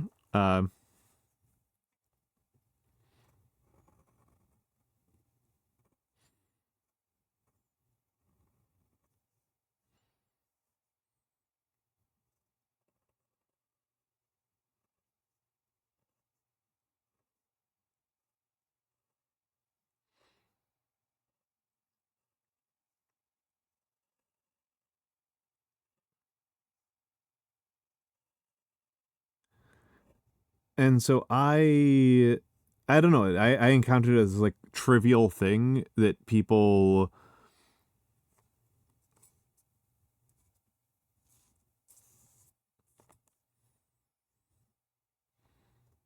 kind of do sometimes that isn't very interesting to me.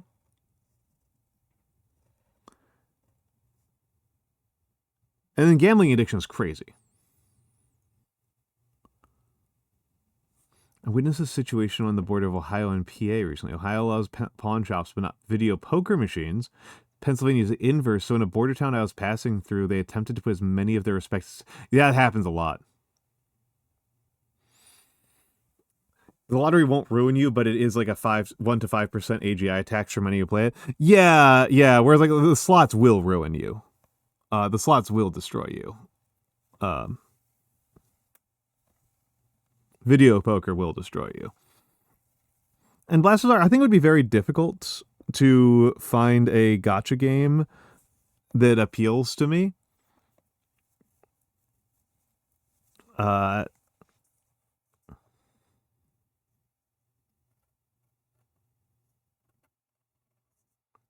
I don't want to say it's impossible.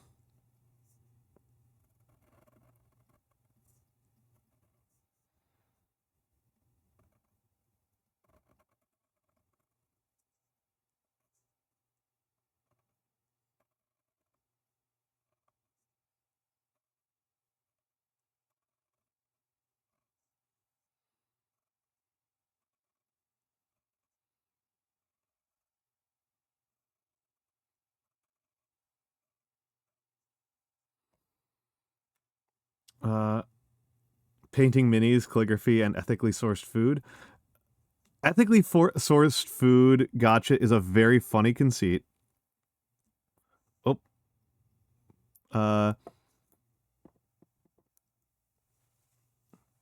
spilled out a little bit of ink there.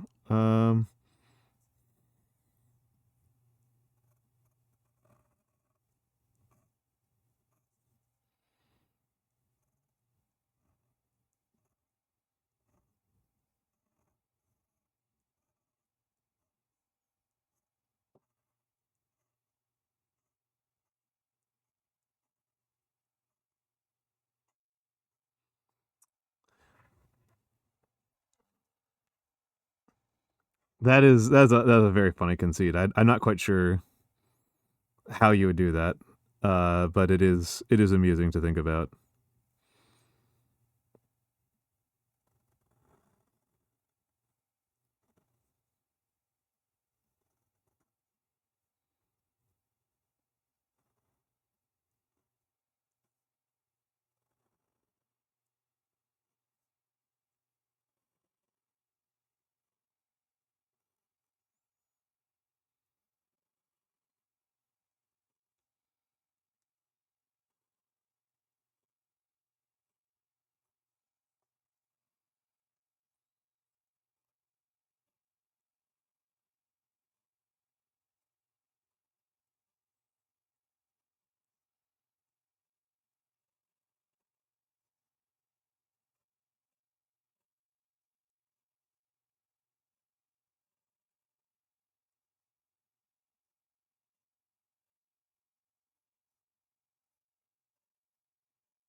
Yeah, it's like the big thing that people get out of gacha games, and I don't know. It's not enough for me.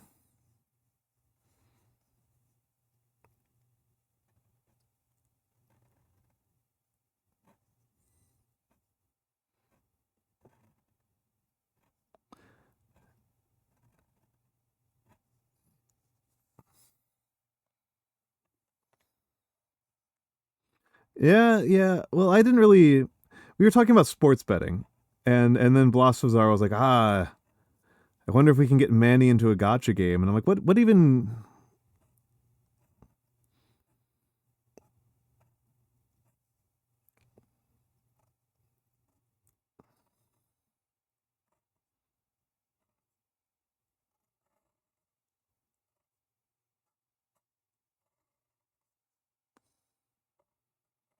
My biases in like what I like in games kind of biases really heavily away from gotcha. Oh wait, we're in ads right now? I was trying to check when I've got ads, and it looks like it's literally in the middle of it. Which is a good sign that I should, because I need to use the bathroom. I was like, oh, I wonder when the next ads are. And I guess the answer is right now. I am going to use the bathroom and be back in a minute.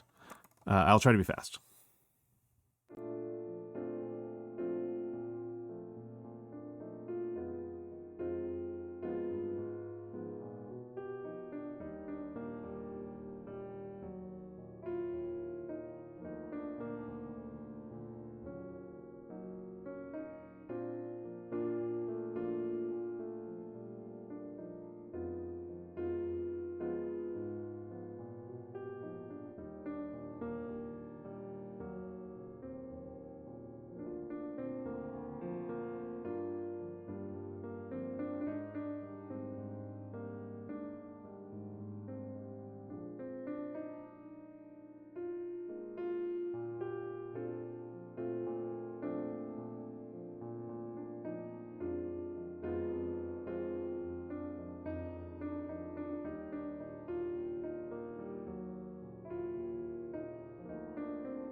And I'm back, and I'm back, and I'm back. Hello, hello, hello, hello. Hi, iTribes. Hi, iTribes. I would say it's going okay. I would say it's going okay. That's what I would say. I am testing out some new tools that I am less familiar with. as a calligrapher, and they're acquiring some new techniques, which is intrinsically interesting, but also kind of frustrating. And we were talking a bit about gacha, the most popular thing for VTubers, the gacha game. And I just kind of feel because we were on the topic of like gambling and like Australia versus America, and I just tend to not see much of the appeal in gacha games. The big issue, the big issue for me is that I just kind of don't like the enshrinement of randomness. Is something that I find unappealing as a gamer. It's something that like I think is interesting for like a thought experiment or like a brief toy, but it's something I find disengaging in practice.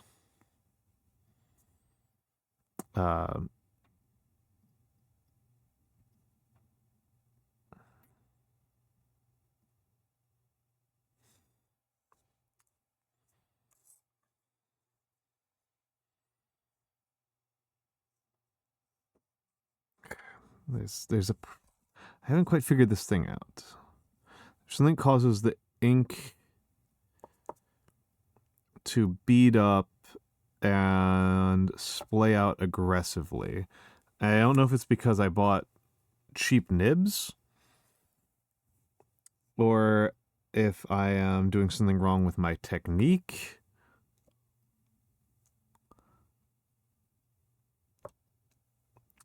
I know you need to clean these nibs, but I have cleaned these nibs twice.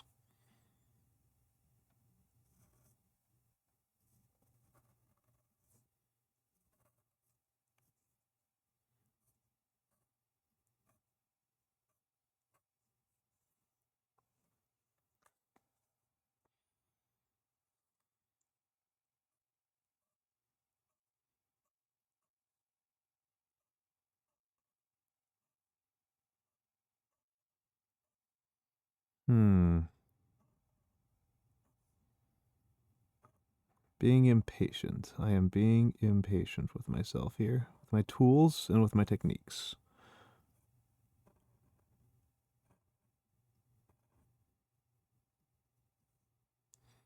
I could believe that. I could believe that.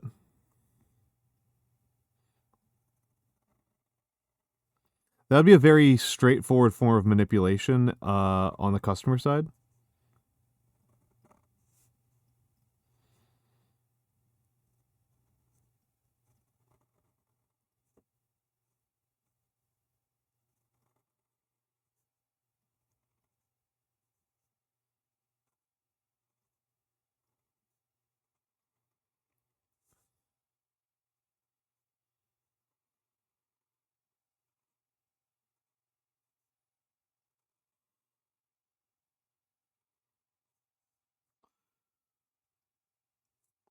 Came to that point with one of your games.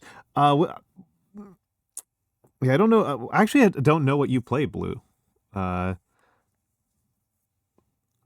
think I remember you saying that you play Stardew, but I don't remember what else you play.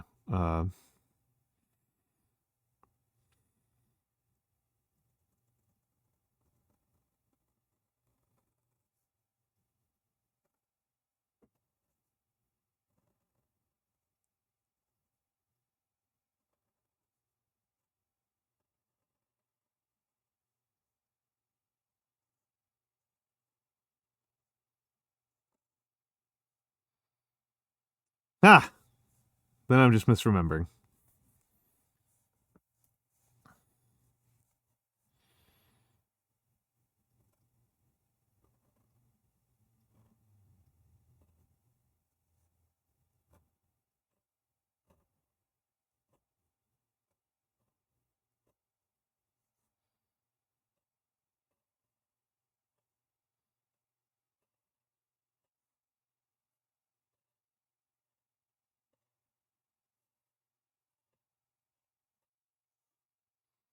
Love in Deep Space. Oh, that one.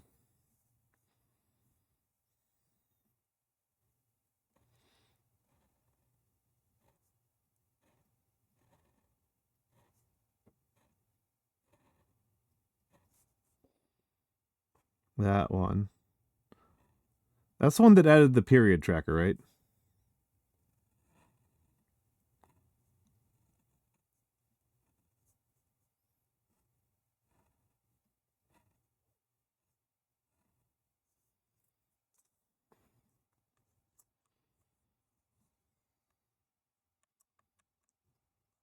Oh, I know the one you're talking about. Lovers in a Dangerous Space Time. That's what I think about too. I have to remind myself every time.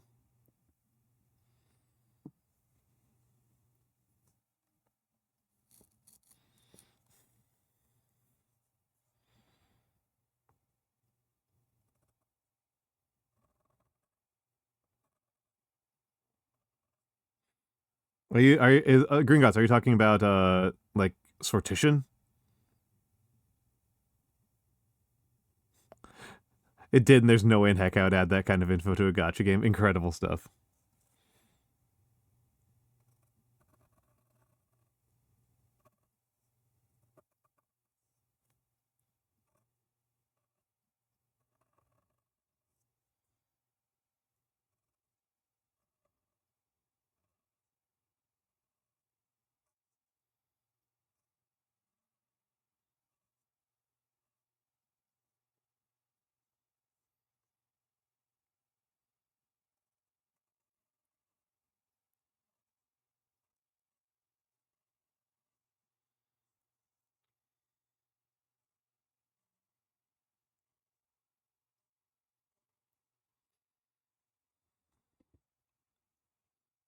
Sortition, but not just of political representation. Ooh, okay, okay, okay. I need to hear more. I need to hear more. Now you've got me. Now you've piqued my interest. Now you've piqued my interest because sortition's a fun method of governance.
Randomly assigning representation and also wealth during rounds. Ah, okay, okay.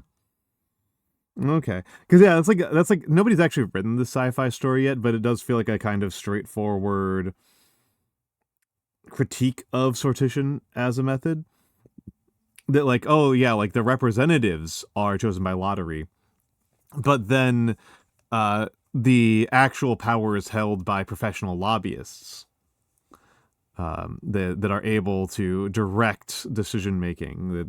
This is not a society of run by lottery. This is a society run by this is a plutocracy um, of sorts.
This isn't very fleshed out. I mostly just wanted to say gotchocracy. Yeah, fair enough. Fair enough. Yeah. Expectation for people are just never going to win a normal election to have, like... Yeah,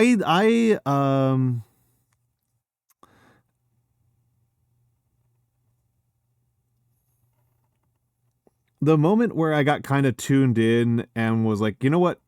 I shouldn't say tuned in because that implies that I'm knowledgeable on the factor, and instead I just have a positive feeling. Working at the stove, so I have food brain. Hold on, let me finish my thought about sortition. Well, it was a realization that almost all of the political leaders that I am ruled under are substantially worse at their jobs than a random uninformed person would have been. And that kind of drove me insane. They're like actively selecting for the worst people for the job. And kind of, Director Nemo, what I have is a giant ODS file, and where I write down all of my recipes that I cook, and include like what I thought about them. At least the first couple times I cook them. And so I do have this big ODS file of recipes. That's where I get my vegan. That's what I do.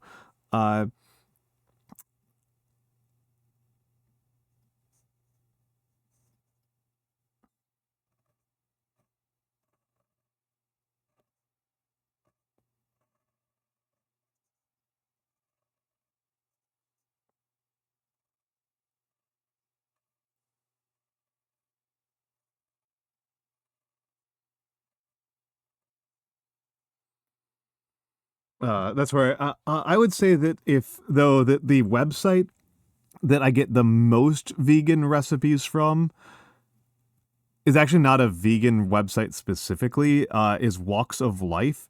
They just have a fair number of vegan recipes, and I find it really easy to veganize recipes. But that's partially an experience thing.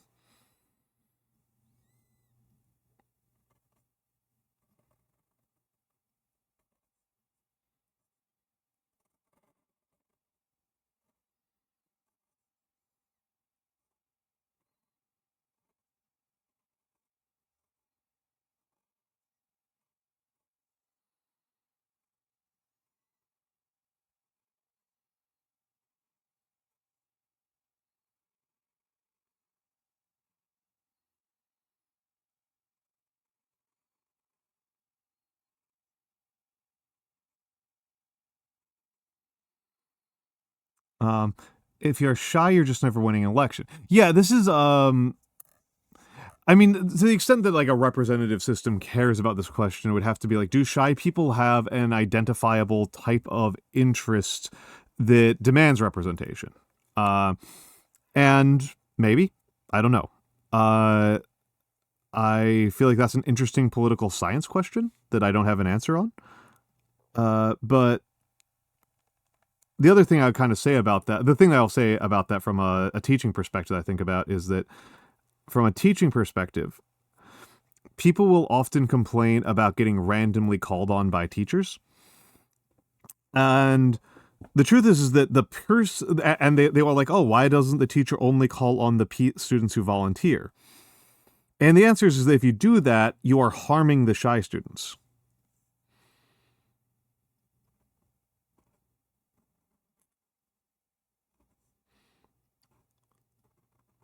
The more extroverted students are literally getting a better education.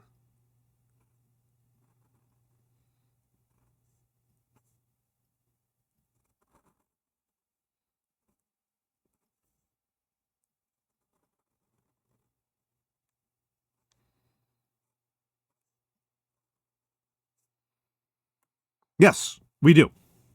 We do. We do.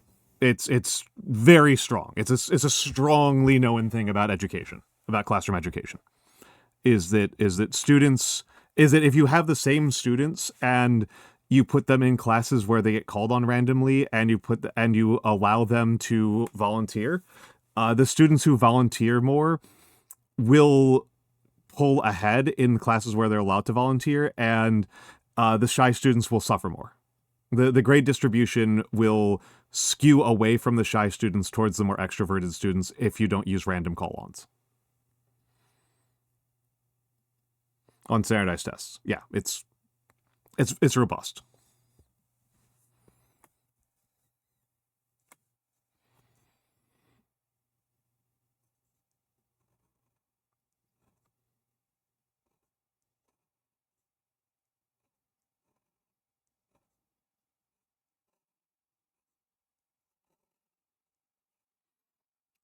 And the causal, oh no, it's emotionally annoying as hell. It is emotionally annoying as hell for the shy students. And hello, Pekoneko. It is in an emotional, immediate sense, an annoying experience. However, very critically, there's a very critical causal mechanism here, which is that this allows the shy students to not learn things until the test day. That is what happens, is that the reason why you do those call-ons as a teacher is to find out where your students are having misunderstandings and struggling with the material so that they can get additional attention and assistance and correction and instruction. And if students are shy and the teacher doesn't actively fight against that shyness, the shyer students just literally get less instruction.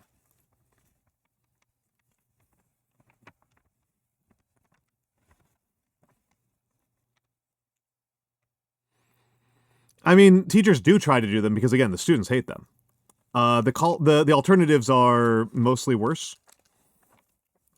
In terms of, like, expenditure of resources, it's the most efficient method, and it works the best with our pedagogical system. There is an alternative, which would be the main alternative, Gringotts, that would be the most thorough at dealing with it. The Gringotts would be to not have classrooms at all and to only do one-on-one teaching. If we only did one-on-one face-to-face direct teaching, that would eliminate this very strongly. That would be the big one, would be if like the teacher and the student are in one-on-one instruction and are in constant conversation with each other for the entire duration of classroom time. That would be the best alternative.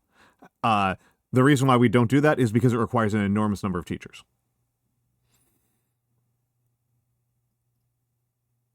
I'll admit I was guilty in university of conceptualizing my very expensive American education as being in competition with my peers for direct interaction. I will be blunt with you, Director Nemo. That means that you had a reasonably accurate understanding of how a university classroom is set up. You just had an accurate understanding of what you were spending your money on.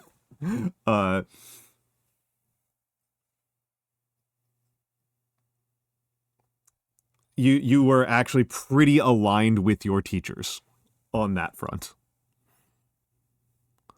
That your teachers probably perceive that as a mix of kind of annoyance because they want to make sure that they spread out the knowledge, but also as savviness. I would have perceived a student doing that as savvy.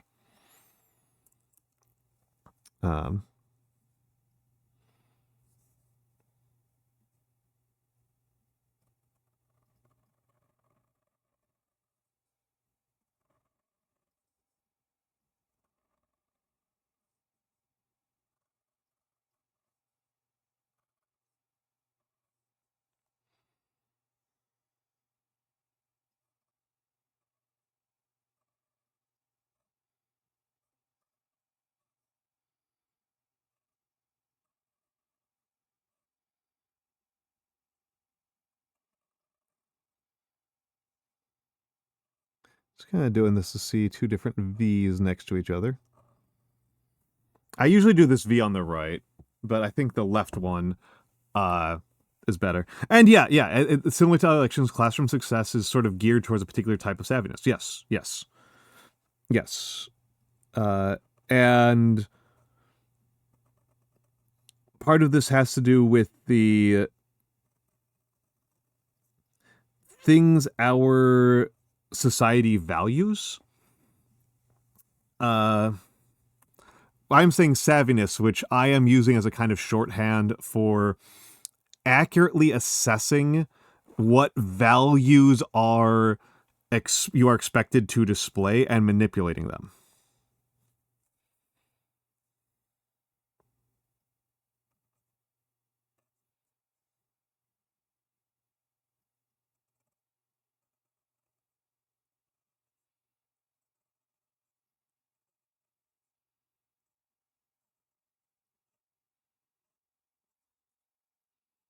This is not the dictionary definition, and it's certainly not the only definition, but it's how I'm using it in this moment. There are other types of ways of understanding savviness, but this is what we're doing today.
And so, yeah, classrooms absolutely have this, and part of this is that classrooms are not just intended to instruct you in the skill that they say they're trying to instruct you in, but they're trying to, inculcate the habits and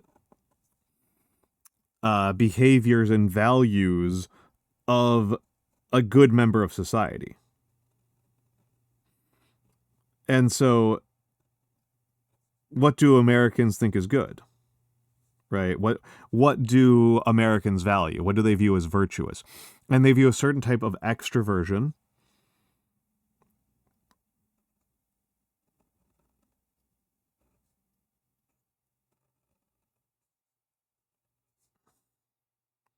and initiative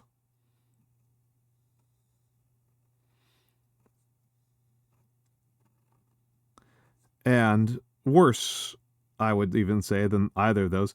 They definitely value a certain type of preternatural competence.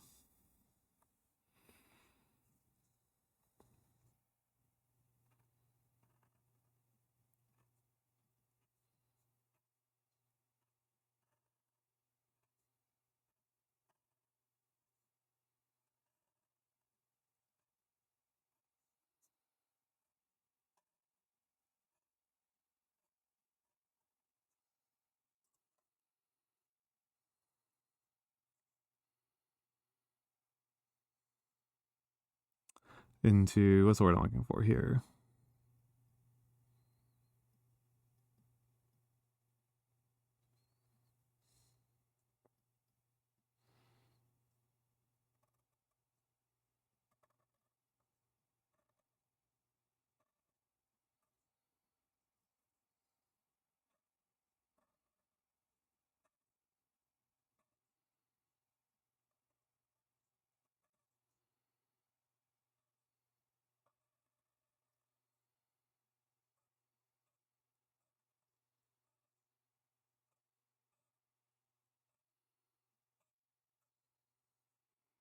And there's an extent to which, sometimes when you're doing this, it undermines the system, right? But sometimes it's just literally what the system is designed to do. In the case of classroom instruction, the system is designed to get you to speak up and take initiative and lead the way, regardless of what the subject matter is, right? They're expecting you to display confidence that is utterly unearned.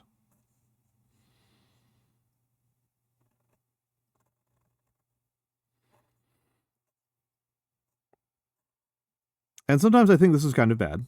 And that's like critique less of the school system and more critique of American society, right? That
I do regret writing this down. Because people are going to think this is like a dictionary definition. And it's not a dictionary definition. It's just for the purposes of explaining classroom savviness and dealing with your teachers. Uh,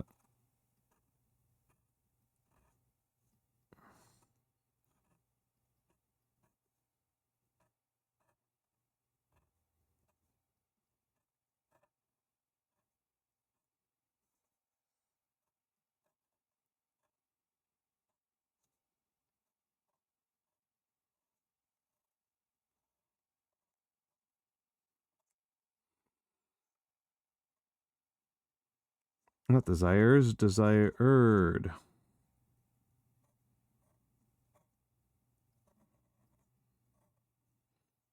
I'm pretty unhappy with how my calligraphy is looking today.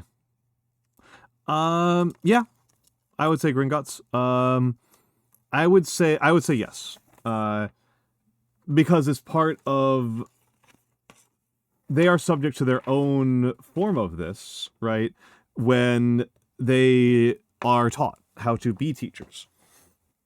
That you go to college and you go on and get your education's masters, and it will tell you, they'll tell you these things. They'll talk about the history of classrooms and why we make classrooms the way that we do today, as opposed to the ways that we used to in the past. And they'll talk about ways that education theorists, as political agents, believe the system can be improved, whether that's in terms of the values that you teach students or the whether it's the values you teach students or the, let's get this lined up here, or the, like, what is a good use of classroom time, and so on and so forth. These things are taught and discussed in when you're learning how to teach. And I didn't even have a teaching master's. I just, I went into pure academia, and even for pure academia, it was a thing that we talked about, right? We talked about, like, what is our goal as classroom instructors? Why are we bothering with classroom instruction at all? Why are we bothering to teach the subjects we teach? There is education, philosophy, and politics, and teachers tend to be aware of them.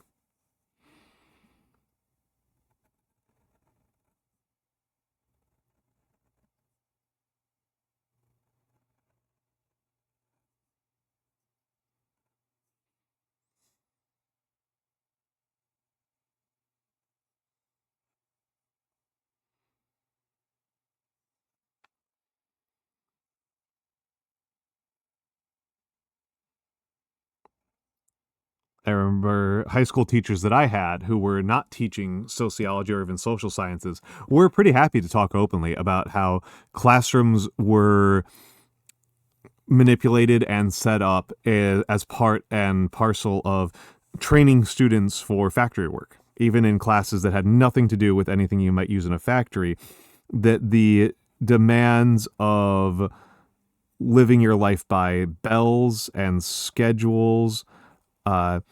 These were things that were so important that they had to come up in every class.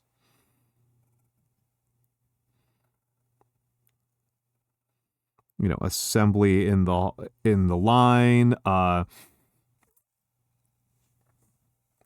you know, people inspecting your bags to make sure that you're not smuggling contraband. These are important parts of what it's like to work in a factory.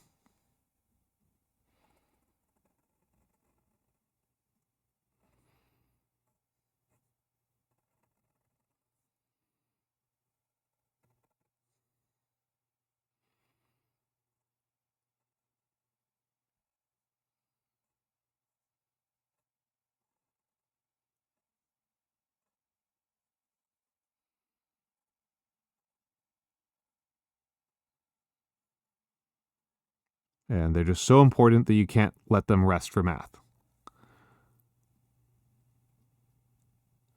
Oh, no, they're thinking about it.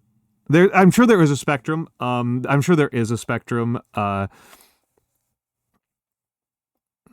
the teachers that most of the teachers I know do think about it, and I think I can't speak too much to teachers who have been active, who started in the last year or two. But the teachers I know who are older, they're thinking about it very much, right? Because it's a political issue, right? It's a currently debated on Fox News and CNN political issue of like, should we even bother teaching at all? Right? Like the level of politics of like, should we bother teaching? Should we bother teaching poor kids at all? What is even the point of students knowing how to read or tie their own shoelaces, etc., etc.?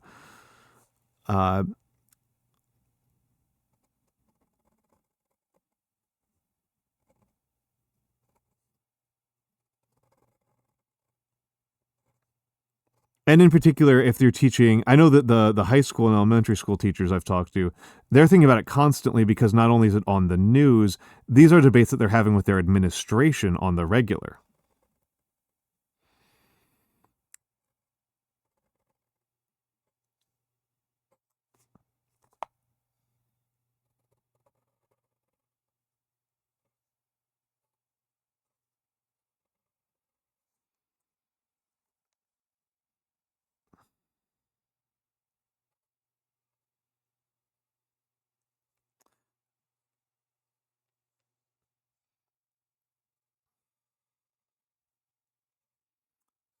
In particular, I don't know any teachers who view teaching to the test as the purpose of their profession.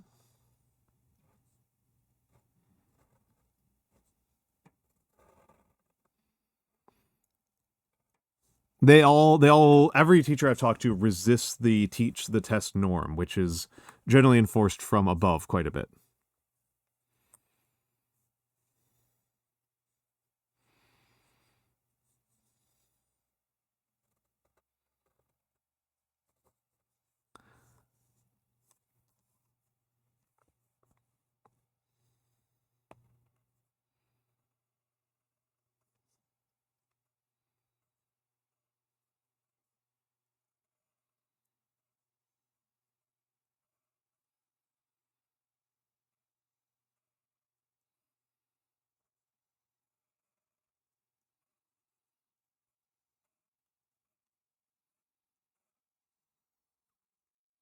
All right, Humter, have a good night. Have a good night.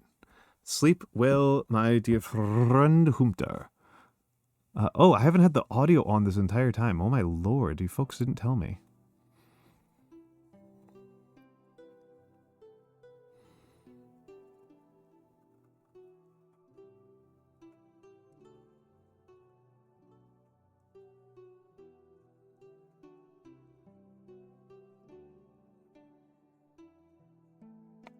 I'm such an odd duck that I didn't even notice that I wasn't listening to music. Teach the test seems almost universally disliked. Yep. Well, because like the stakes of not teaching to the test of failing to teach the test appropriately are the existence of your school.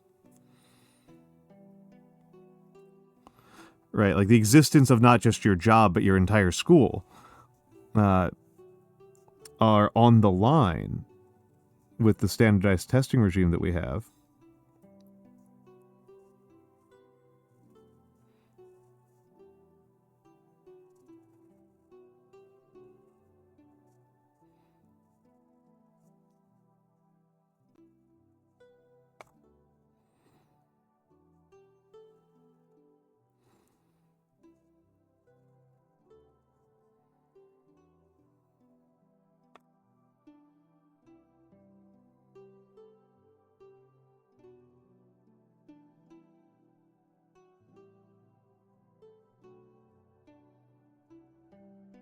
See if I can spell pedagogic correctly.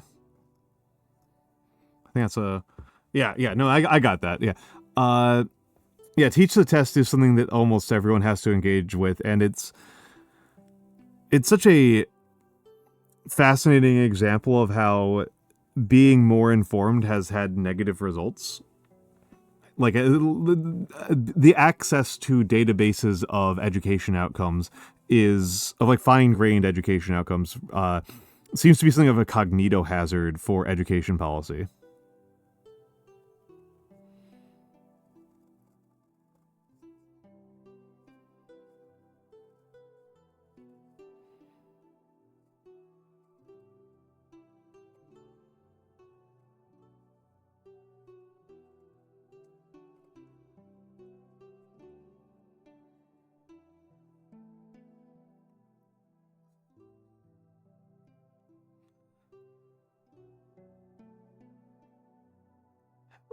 Yeah, ironically for you. I mean, the thing is, like, that's, in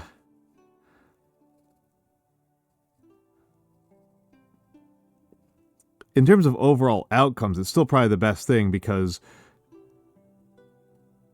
capitulating to teach the test is how you get, like, really bad outcomes, is the problem. Is like,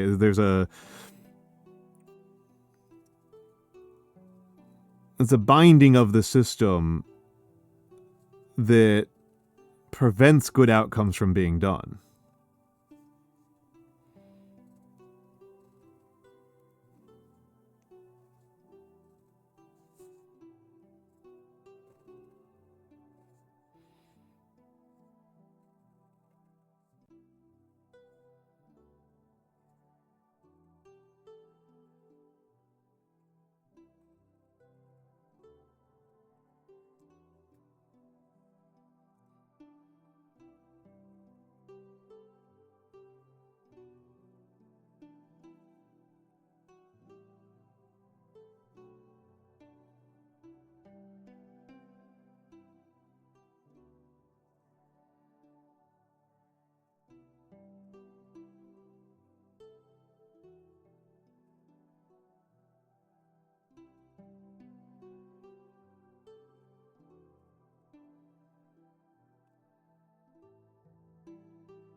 A little bit off on that one.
Oh, hello, Jades. Hello, Jades.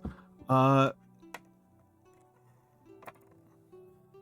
commissions are open. They should be. Yep. They should be open. Yes. And hello, Jades Workshop. Hello, hello. We're talking about pedagogy and... Well, and Gringotts, what I would say is that the teachers who engaged with that sincerely were worse teachers, is like the problem. Like, it's an absolute damned if you do, damned if you don't problem. I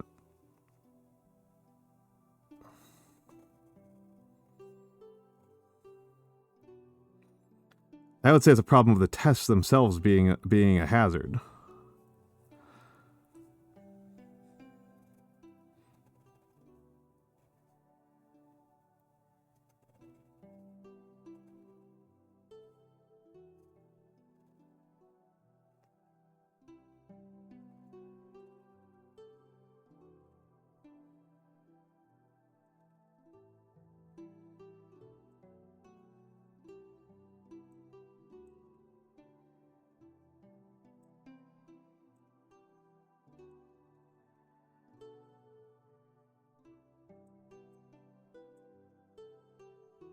Yeah. Because I taught for a long time.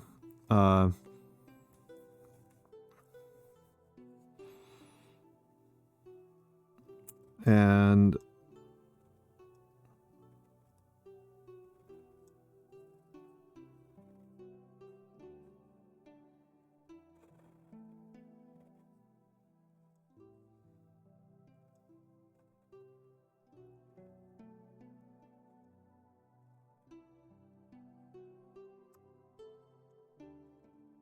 I gave up on teaching a long time ago because of the reason why almost everybody gives up on teaching.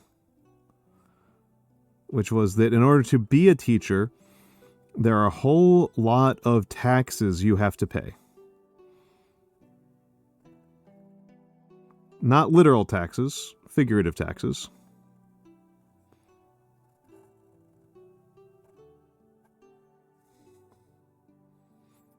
And hello, D-Dildy-Doo.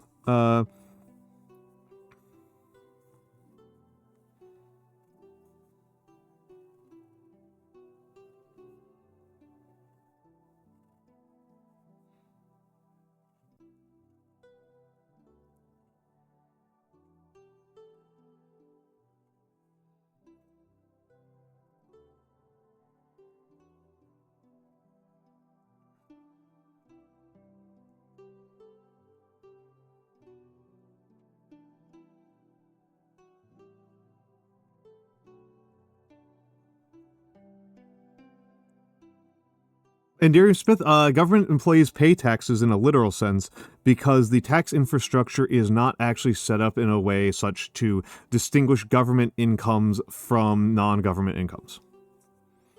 That's the most basic reason. That's the very basic reason. The much more literal reason that government employees do not pay taxes is that the main purpose of taxes is not revenue generation. Revenue generation is a secondary effect of taxes. The main purpose of taxes is to generate demand for currency, for the legal tender. And so government employees have to pay taxes because that induces demand for the government employees to have legal tender and to be paid in legal tender.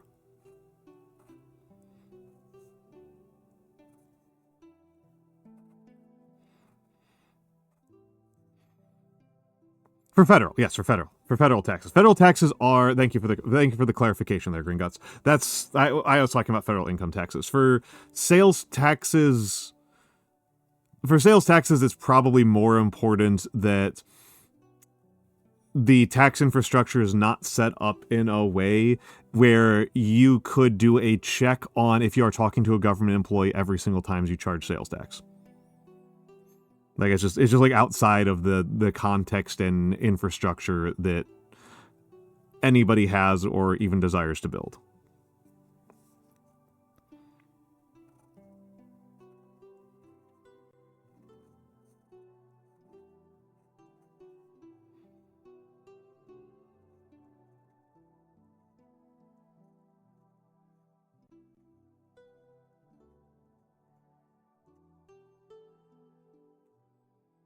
But yeah, for the induction, the inducement of currency demand.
There's also other types of taxes other than income tax. I really did focus on income tax, so that's 90% of what we mean. But we as Americans are currently being hit with some really high tax increases, right? We are currently being hit by some very, very high tax increases on sales tax in the form of tariffs that were just passed. Oh, this isn't a fountain pen at all. This is a dip. This is a dip. I have fountain pens, but this is a dip. This is dip nib. There's nothing inside of here. This is just solid plastic.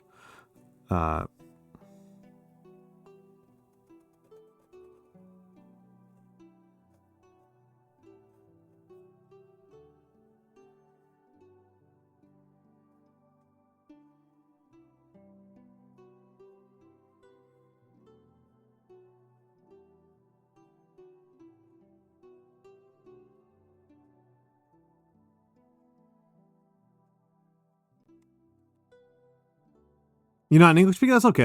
That's okay, Nocturne Deer. That's okay. I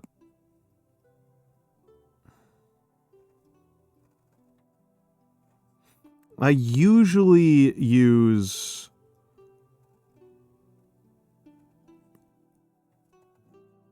fountain pens. This is a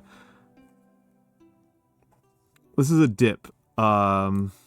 Strictly speaking, they didn't tax the penguins. They didn't tax the penguins. That's a tax on Americans. Americans are paying that tax. The penguins are not paying it. They are discouraging Americans from buying from the penguins, which is much weirder. They're taxing Americans for buying from the penguins, which is much, much stranger. Yeah.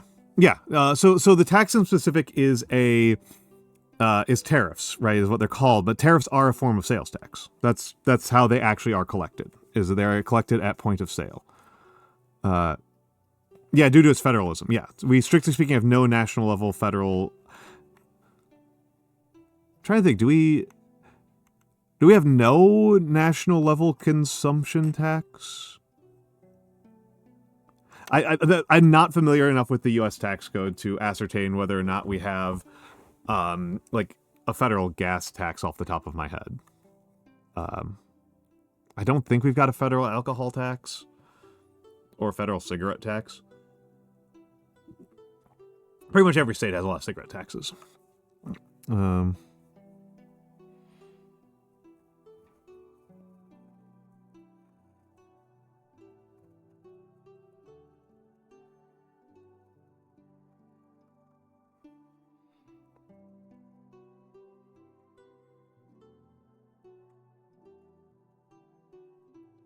Yeah.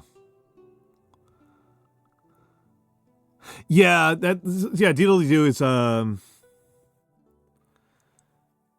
well, so the taxes that we're talking about for that the U.S. federal government is imposing in the last couple of days, those are imposed on U.S. consumers. Right, those are imposed on U.S. consumers, and they are being constructed as a way of encouraging folks to buy from U.S. suppliers is the theoretical idea, right? Is that theoretically it is a tax on Americans to get them to pay to buy American, which is how a lot of protectionist measures work. They are so broad and unstrategic that I have doubts about this. I think they'll just cause a drop in consumption, period. That said, we are about to get hit by ads. I will put up the fan art gallery because I was actually on top of it this time, and I will be back in just a few minutes.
Hello, hello, hello, hello. Yes, Gringotts and a Nocturne Deer are correct, or at least slightly more precise about this than I was being.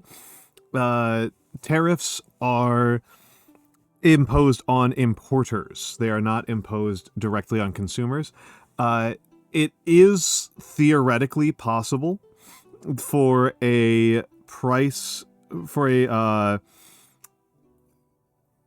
for companies to absorb the impact of tariffs as a matter of maintaining price stability and avoiding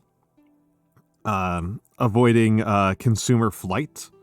However, my understanding, this is me speaking as a semi-educated observer on the subject, is that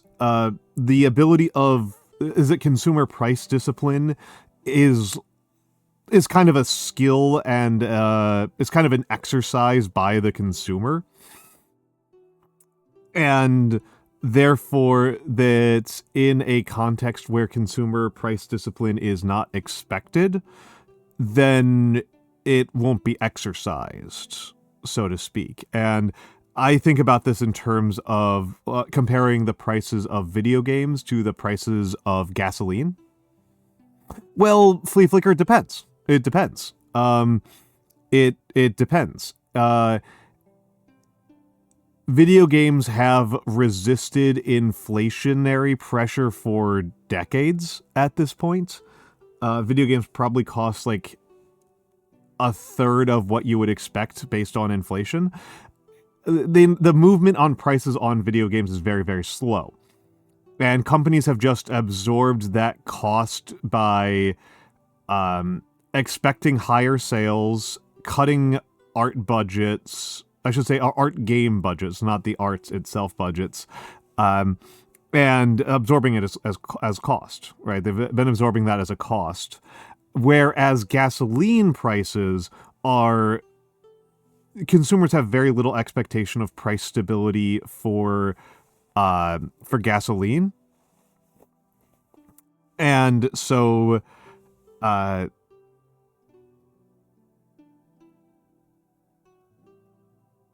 I think I'm confused there because the resistance would be consumer resistant. Consumers wouldn't shrinkflate things.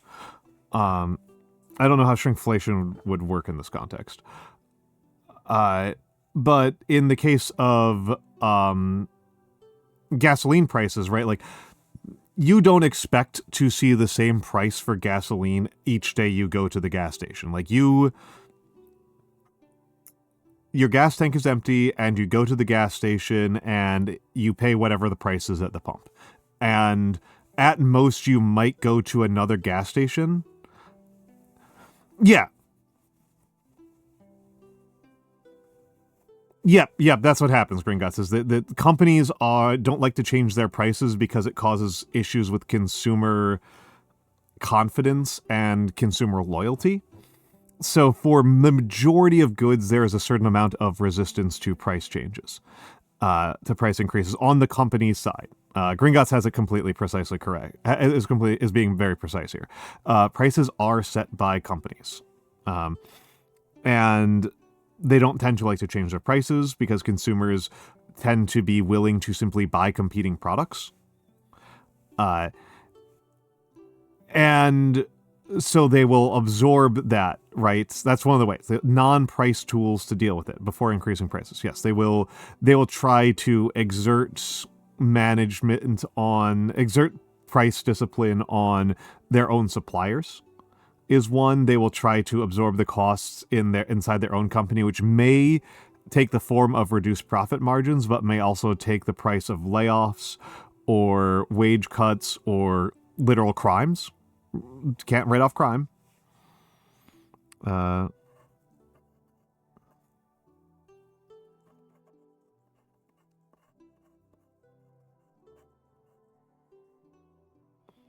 Can't.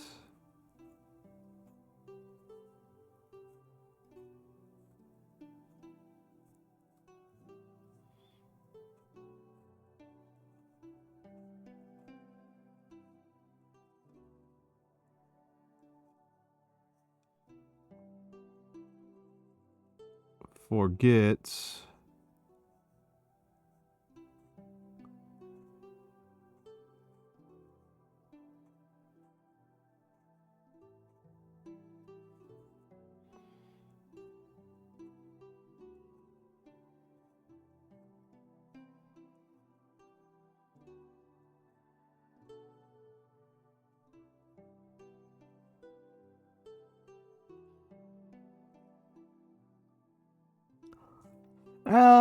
I don't know about the flea flicker. I don't know about that. I don't know about that. Companies' profit margin shifts are constant. Profit margin shifts are constant, much more so than price changes. Yeah, if tariff goes on for long enough, non-price tools will be less effective.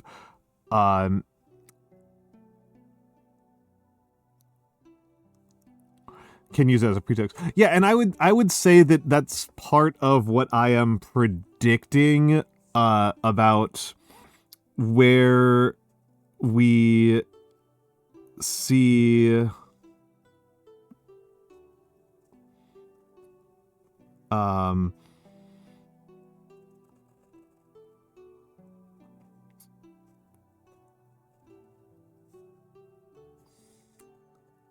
as part of what I'm predicting about what we're seeing today in the news, is that now that the expectation has been set that we will be experiencing economy-wide price increases on everything, I think we'll see price increases that exceed what would be predicted by the tariffs alone. Yeah, low profit margins might be acceptable if it results in higher volumes. Total share price is an insane thing that is very bizarre. If total share price reflected entirely the material conditions of a company, then Tesla would be trading at like pennies, right? Ladder Group comes after the first. That makes sense to me. Yeah. But yeah, if you've ever read public reporting by a publicly traded company to their own shareholders, you'll see that they're willing to report pretty bad news.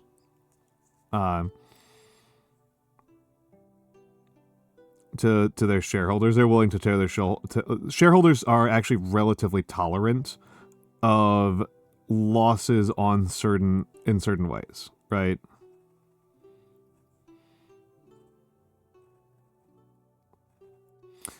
And there are things that that my experience has shown me that companies are willing to accept losing money over. One of the ones that is, of course, annoying as hell to me. One of the ones that drives me completely insane is the desire to make sure that workers are disciplined. Companies seem to be pretty happy to suffer quite a bit of loss of money if it means putting their own workers down and hurting them. And that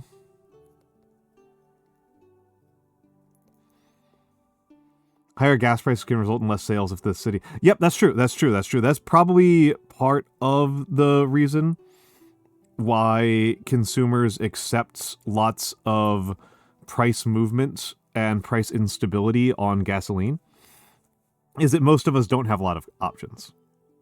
Gastare toda mi vida en comprar la tuya. I don't know what that means.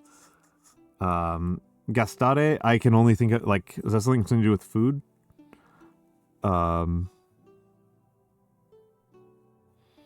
Let's see about this.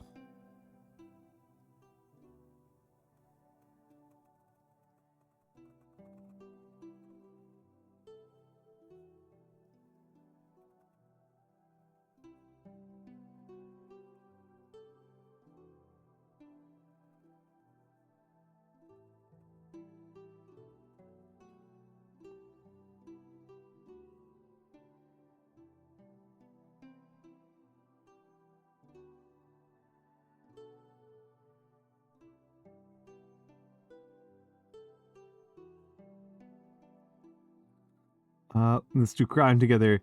Unfortunately, Orc Florist, I was talking about the bad kind of crime. I was talking about stealing from your employees.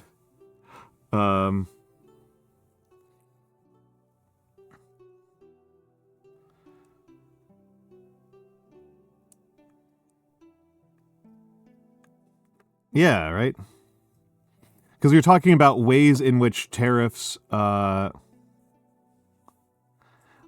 we were talking about, like, ways in which tariffs can be avoided being passed on to consumers.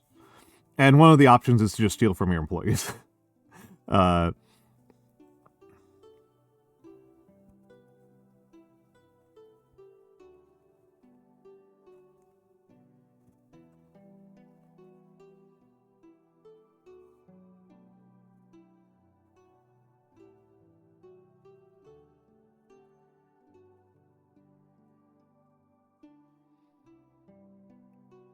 Be gay, do cost accounting. The company is getting money from the people buying their stuff, so in a way they are your employees. That's definitely a way to think about it, Scaldy. It definitely makes it much more confusing, but you could do that.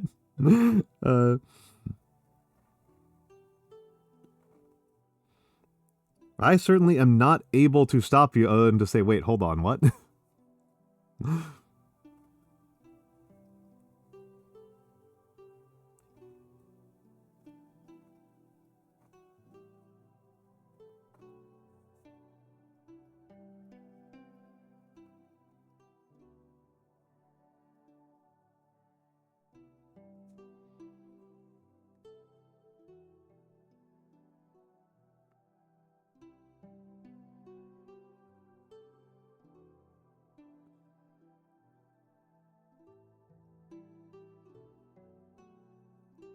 There we go. It's very fly-by-wire now. Ooh, boy. Ooh, boy.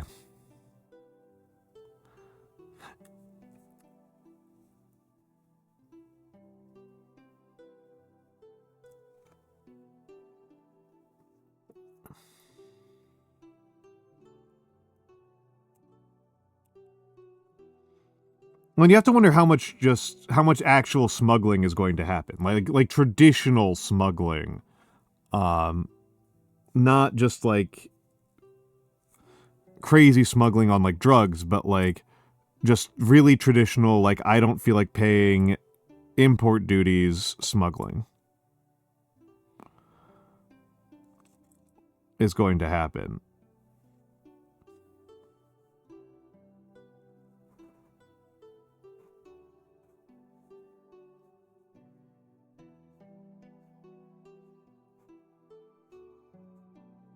I am sorry, Pecco Neko, I'm going to start this over. I'm going to have to start this one over. Oh, that's what you meant. I thought you meant like very improvised. I'm going to have to start this one over.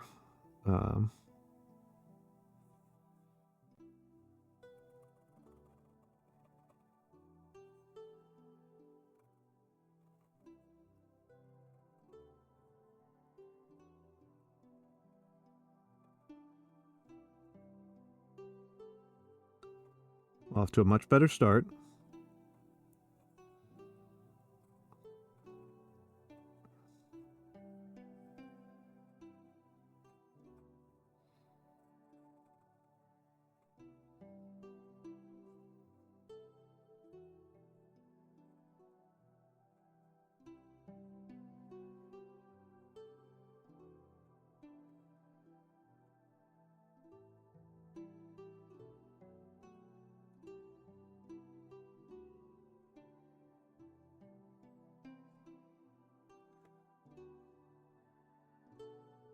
God, I live in the... yeah, so smoking is so expensive here. I don't smoke here, but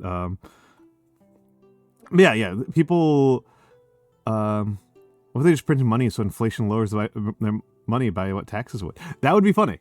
That's a funny option. That's a funny option.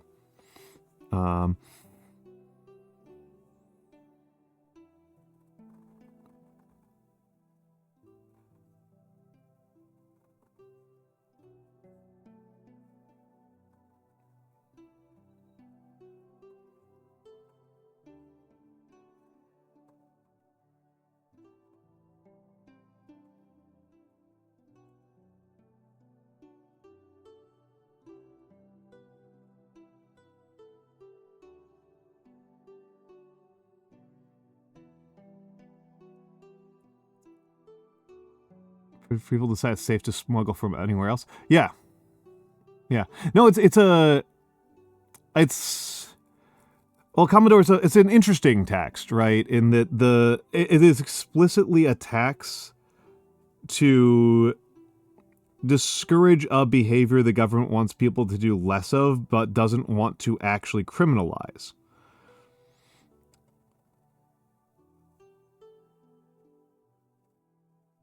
You know, a sin tax, as they call it.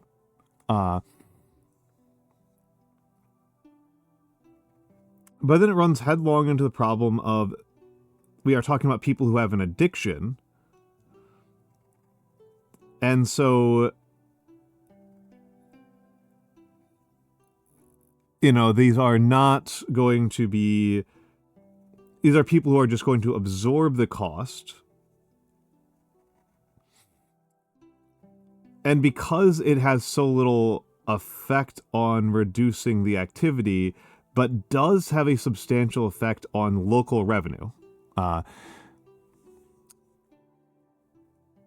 it is used by legislatures as a revenue increasing tool, which means that now all of a sudden states have an incentive to get people to smoke more as an alternative to raising revenue through other means.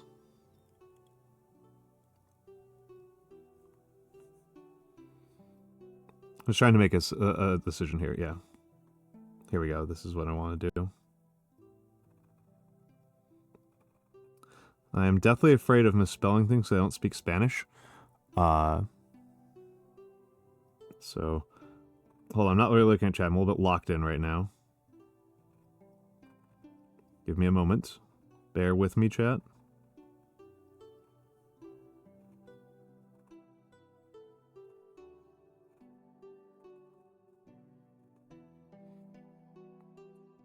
Very important to my self-identity, right? That I continue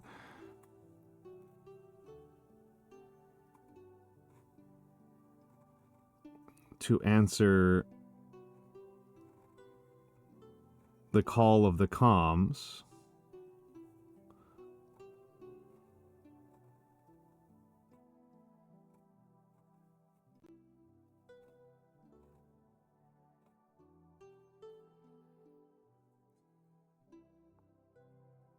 Because then I get to say I'm a professional calligrapher, right? And I don't have to tell people that I'm a VTuber. It's very important to my self-conception.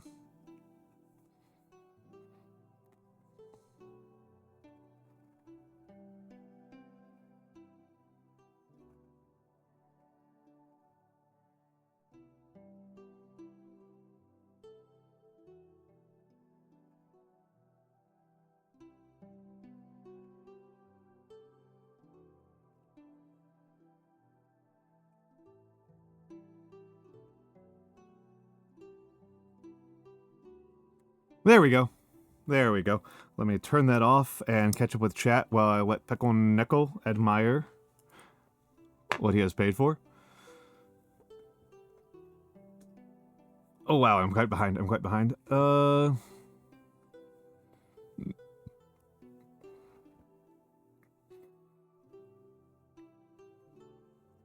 Yeah, it'll take a hot second for people to decide it's safe to smuggle from anywhere else. Yeah, Nocturne Deer, and it's going to be, I think, an absolute mess, because this is, like, the actual purpose of immigrations and customs enforcement is to enforce customs, and tariffs are part of customs. And so we can expect ICE to become more empowered and more active as they catch people smuggling in trivial stuff, right? My mother told me to look for used butts. She is that much of a nicotine junkie. Commodore, that's actually where cigarettes comes from. They are small cigars.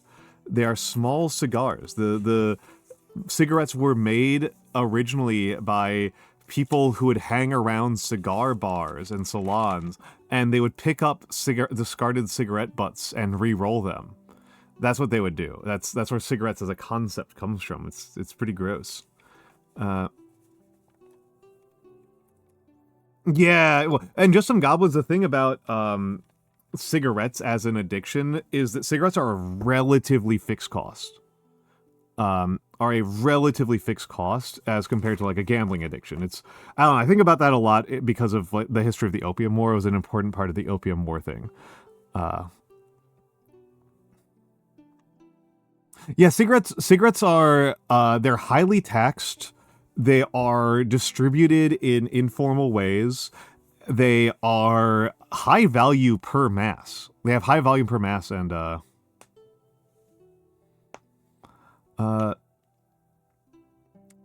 what would happen if it wasn't possible to issue traffic tickets? I mean,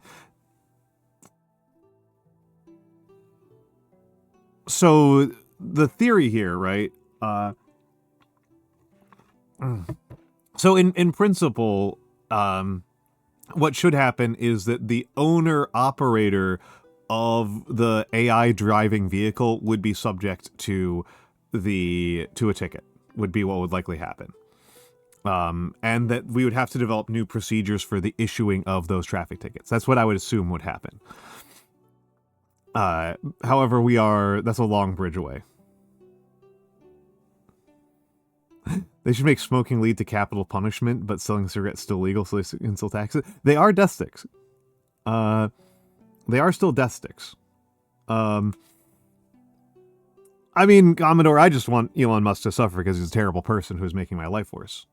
So, I'm not opposed, but that's just on spite grounds.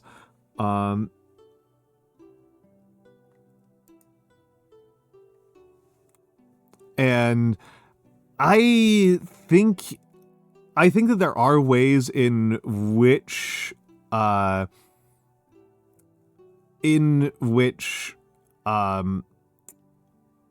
Musk might be forced to pay for it, but again, depending on, so like if Musk makes a Tesla and then sells that Tesla or leases that Tesla out to a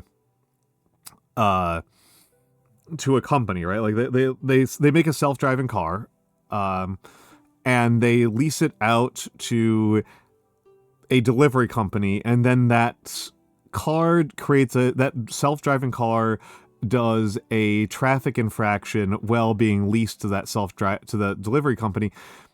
I would guess that not Musk's, but Musk's lawyers would be clever enough to make the assumption of traffic violations part of the leasee's responsibility. So, like, if I rent a car and I get a speeding ticket, I am responsible for it because I have taken on that assumption of risk, not because I am the driver, but because of my relationship to the car, right? Yeah. Well, and so again, like you can see that right? Like that's what I'm kind of getting at, right? Is that you concede that right and make it so that the legally responsible person for the car is not the person who built it, or even owns it. It is the person who, you can use contract law to change who is responsible for that. So a self-driving car company that owns their self-driving cars and operates them, presumably, we are talking hypothetically here because I do not actually know what the answers are because I am not a lawyer. My assumption about how we would design a law for that would be that a self-driving car is owned by the company that built it, and they are using that car for their own purposes, and it commits a traffic infraction, they would be responsible. That's a great question, Miriam Smith. Where's the fun in self-driving cars if I'm still liable? I mean, Commodore 456, this is why there's that guy who does drunk driving VR.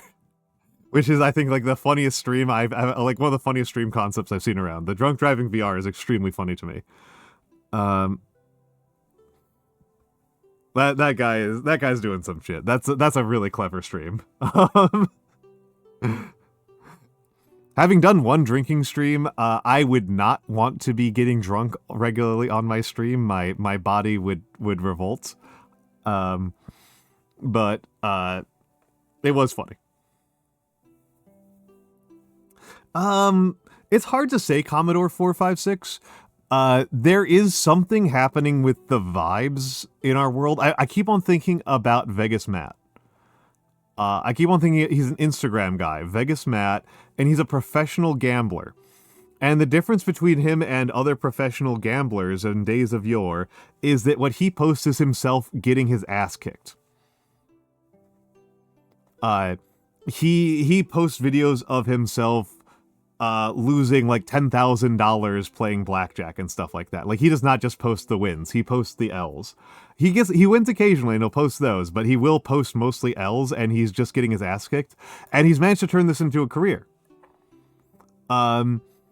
And so, weirdly, this encourages people to gamble more. Like, the casino that he goes to is really enthusiastic about him because people go to their casino to, like, see him and gamble alongside him, despite the fact that he is showing how he can lose tens of thousands. Some people do, Commodore. I have spent too long on Wall Street bets. People absolutely do post their L's on Wall Street bets. But in general, they don't. And yeah, he's managed to turn losing into a profitable company, Blue. Mostly by selling t-shirts. He sells lots of t-shirts. That seems to be he's doing the 2005 webcomic method of making money. So that's pretty. I'm just thinking about this guy in this context for, like, I'm just kind of bringing this up because I'm thinking about this in terms of, like, what are our other options, right? Would drunk driving in VR make people see it as, like, oh my god, this is a stupid thing that I should not do with a car where I could actually get killed? Or are they going to go, that looks cool and fine. Like, that looks cool and fine. Like, that's kind of like the thing. I don't know how people respond to anything anymore, right? Like, I see people, like, look at videos of people getting their asses completely kicked, and they're like, lol, that looks like fun. And, like, not really evaluating the part where, like, that's their money and their bodies. Like, they're going to... And I shouldn't be that surprised by this, right? I shouldn't be that surprised by this because, like... That's also... To go back to this. To go all the way back up here. Students who cheat in school. If you cheat on a test in school, the main person who is losing out is the cheater. They're the main loser.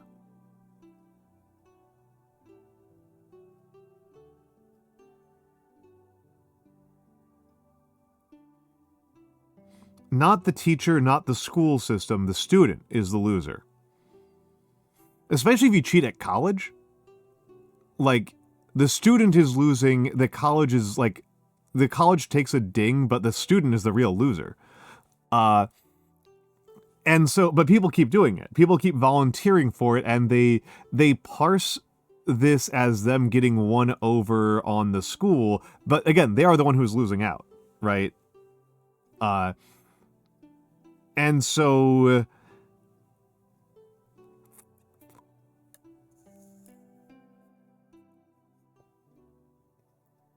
yeah. And not just have fun getting a job, but have fun, like,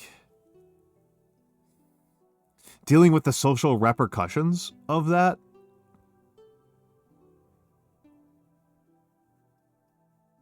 I mean, this is the reason why teach to the test is bad. This is one of the many reasons why teach to the test is bad. The purpose of teaching, the purpose of an education is, the goal is to change the student's brain, is to reshape the interior of the student's mind to be better at doing the things the student wants to accomplish. That is what you are supposed to be doing with that. And so whenever you make other things the goal of education, you are going to make education worse. In a way, yeah. In a way, yeah. In a way. Reprogramming, blah, blah, blah, blah. This is why, this is part of fundamental to how public education works, and why I have so much of this is why public education in history tends to be so poor. Hold on a second.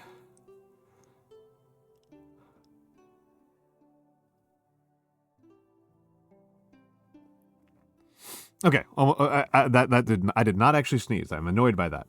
My body wanted to sneeze and then it didn't sneeze. It broke the pact with me. It broke its pact with me of giving me a sneeze. It made it seem like a sneeze, and then it broke a pact with me to sneeze.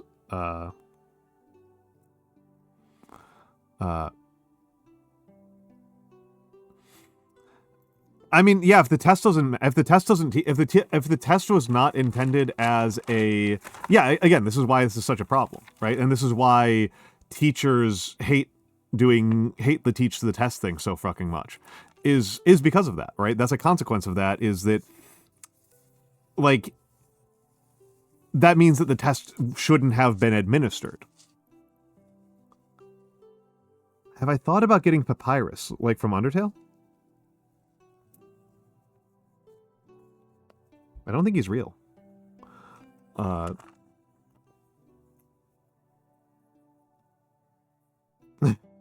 know what you mean. I know what you mean. I've thought about it a little bit. I haven't really looked into how much it costs. I'm not gonna lie. I mostly have looked at paper in terms of, like, being reviewed by other calligraphers for its qualities. And then, like, I look at it first for, like, does it have qualities that I want in paper? And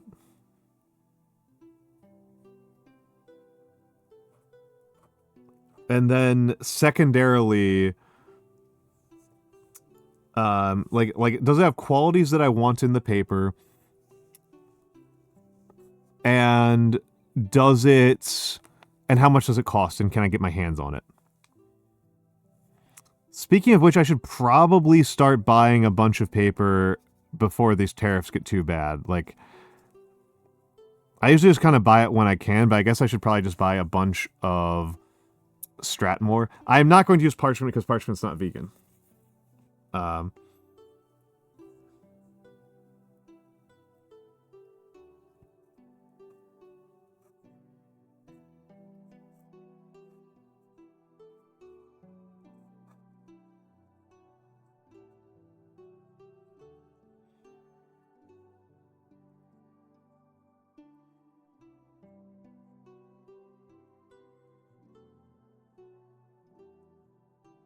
Like, I think my Amazon, all over the place, Gringotts. All over the place. I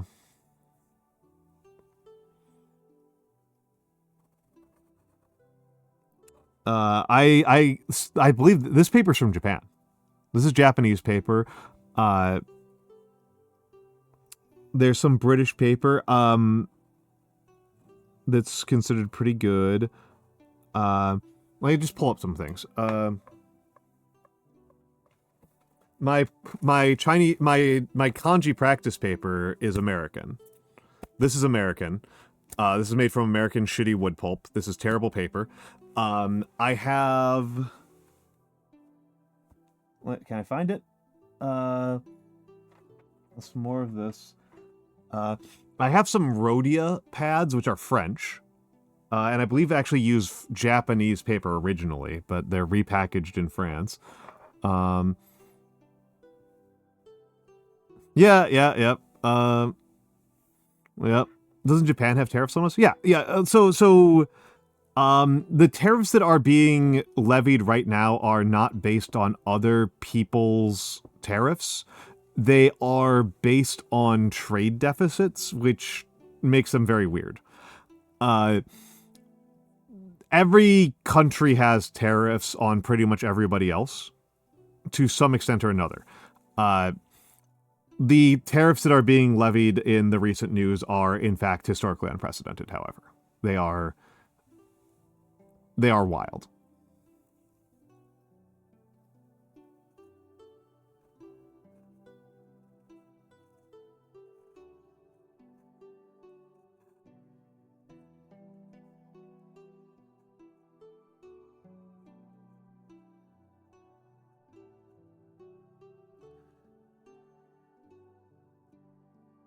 Not...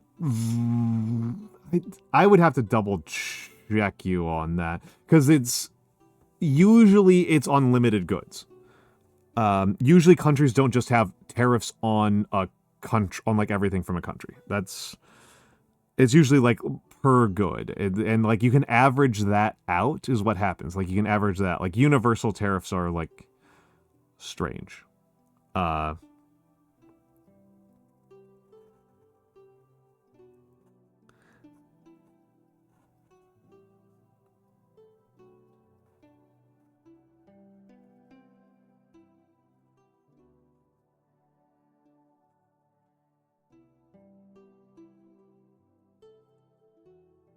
I'd have to check that, because, like, I can imagine that Japan has really high tariffs on, for example, beef. Like, it would be surprising if Japan did not have very high tariffs on U.S. beef. That would be an odd one, but I'd be surprised if they had very high tariffs on, like, turbines and potato products.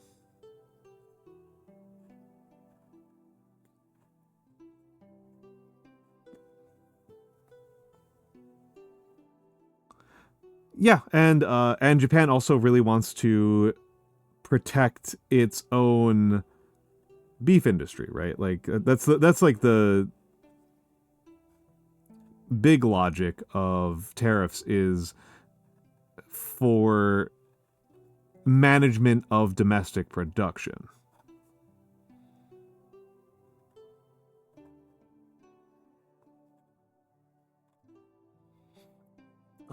But actually, to back up, and because people were asking about papyrus, I've never worked with papyrus by hand myself. I've seen papyrus in museums. I have never even touched papyrus.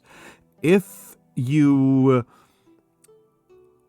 are the type of nerd that I am, papyrus has a unusual quality that you pick up on very, very quickly as soon when you look at it. That you can tell by looking at it, and that is that with paper, the fibers are arranged randomly. So there's a bunch of plant fibers here, and you start with a source of plant fiber. We use wood pulp now, and you turn it into mulch. You mulch it, and then you dry it in sheets, and you rely on the random rearrangement of the plant fibers to make a mesh that holds it together. That's what makes it paper, is the plant fibers are overlapping and binding to each other. That's what's keeping it together. Papyrus is, well, it's not, it looks like it's woven. It is pulled off of the plant in thin sheets like that, and you will see it has a grid pattern because it is from the pith of the plant, and it's just how the plant grew like that. The plant grew vertically and then made horizontal bands to keep itself together. Or I think it actually might be the other way around, but you know, it grows in bands. Yeah, it looks woven. It's not woven by hand. Humans didn't weave it. But it's a square grid. The fibers are on a square grid, which is going to create completely, from the perspective of a person that uses ink that spreads out like this, it's going to have completely different properties. And so I'm curious about it. I don't know how expensive it is to get a hold of. Parchment is obviously from animal skin, and so it's also going to have totally different properties because it's not using plant fibers at all. It is just a weird type of leather, basically.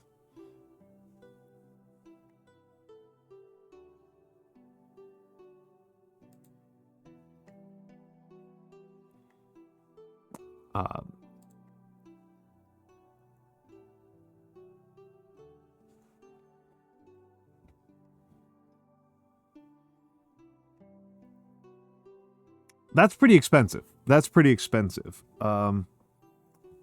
Vellum is it's also animal skin. The vel in that is veal. The vel in that is veal. It's better quality parchment because it's from child animals. It's from babies. Vellum is made from babies. So yeah, it's also a weird type of leather.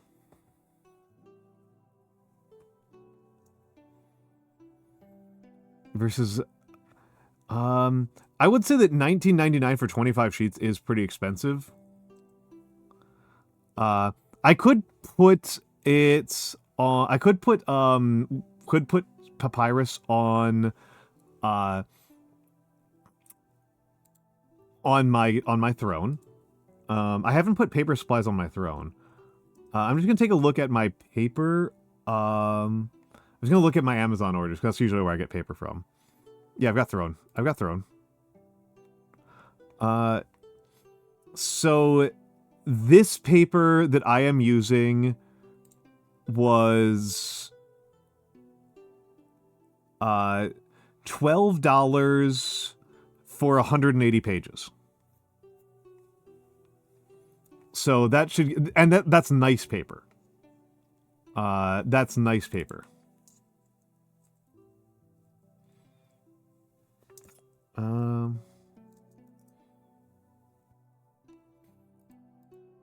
The crappy paper that I use for kanji practice.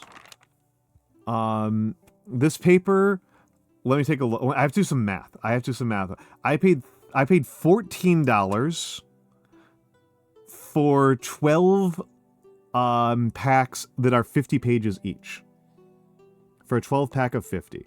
So I paid $13.74 for 600 pages. So that should give you that's crappy paper. Good paper is about 3 or 4 times as expensive as crappy paper. And then the papyrus is 6 times that again. So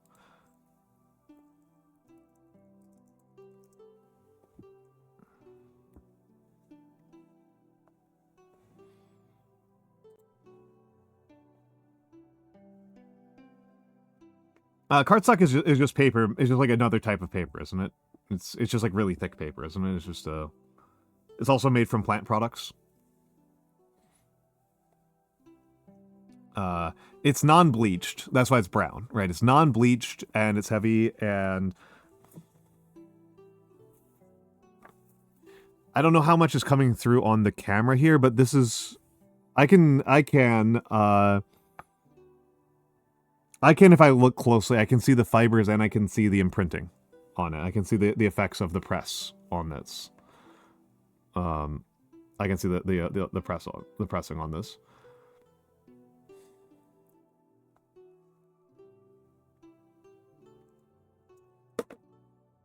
Nice. That's good. That's the good stuff. Yeah, I've got a throne. I have a throne. Throne. I have a throne. I imagine with my understanding of I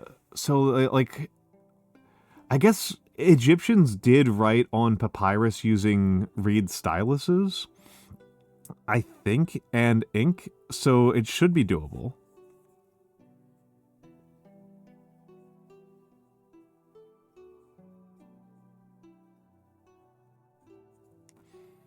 It should be doable.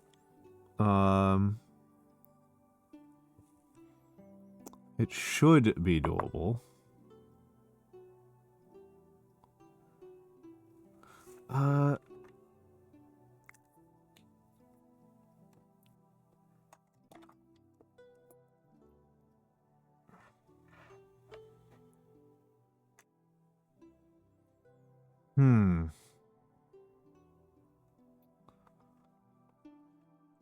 But I would think it would be easier with a brush. Brushes give you very even deposition, right? All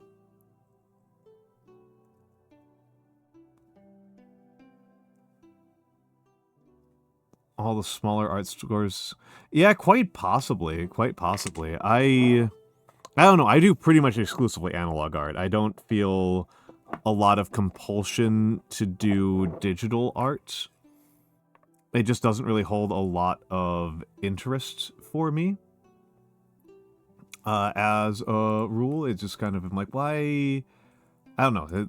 I am very much a hands person, right? I'm a very, very hands person. And so doing things that are very non-hands-on hold very little appeal to me.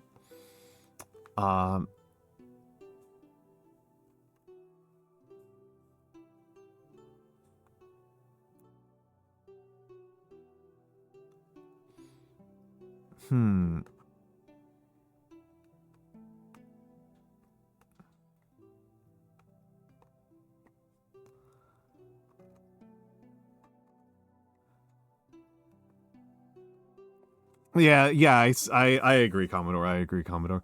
I think that I'm going to call it there. I think that I'm going to call it there. That seems like a very reasonable time for me to stop. I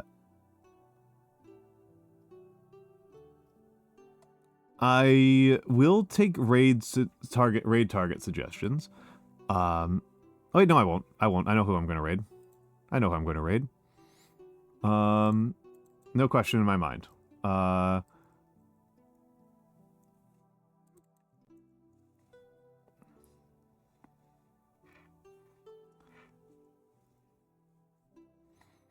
I mean, there's a good reason to do digital art, which is that you can copy and paste it, right? Like, I can't make a VTuber model out of physical art. I don't know how to do that. I don't know how to do it with digital either, but at least I have, like, some vague idea there. So I have not posted my schedule this week, which is probably why a lot fewer people showed up than average, because I'm a fool. I need to finish that tonight. I have some work to do tonight, and then I will do those. But we are going to raid Matthew, who is a friend.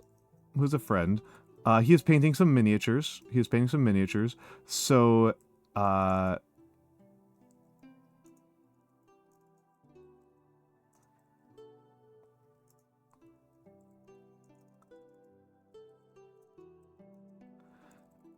I will post schedule. I haven't quite finished my thoughts on it, on what I want to do this week. I was leaning towards starting Metal Gear Solid, but who knows? Who knows? I have to put some more thought into it. I'm very indecisive at the moment. If you don't have my, if you're not subbed,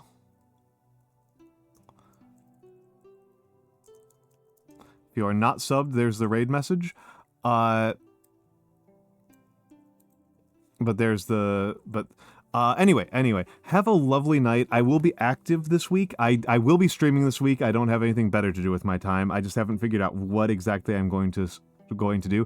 I'm thinking about pushing my stream time a little bit backwards, because later into the night, because I don't know. I've enjoyed that. So everyone have a good night and goodbye.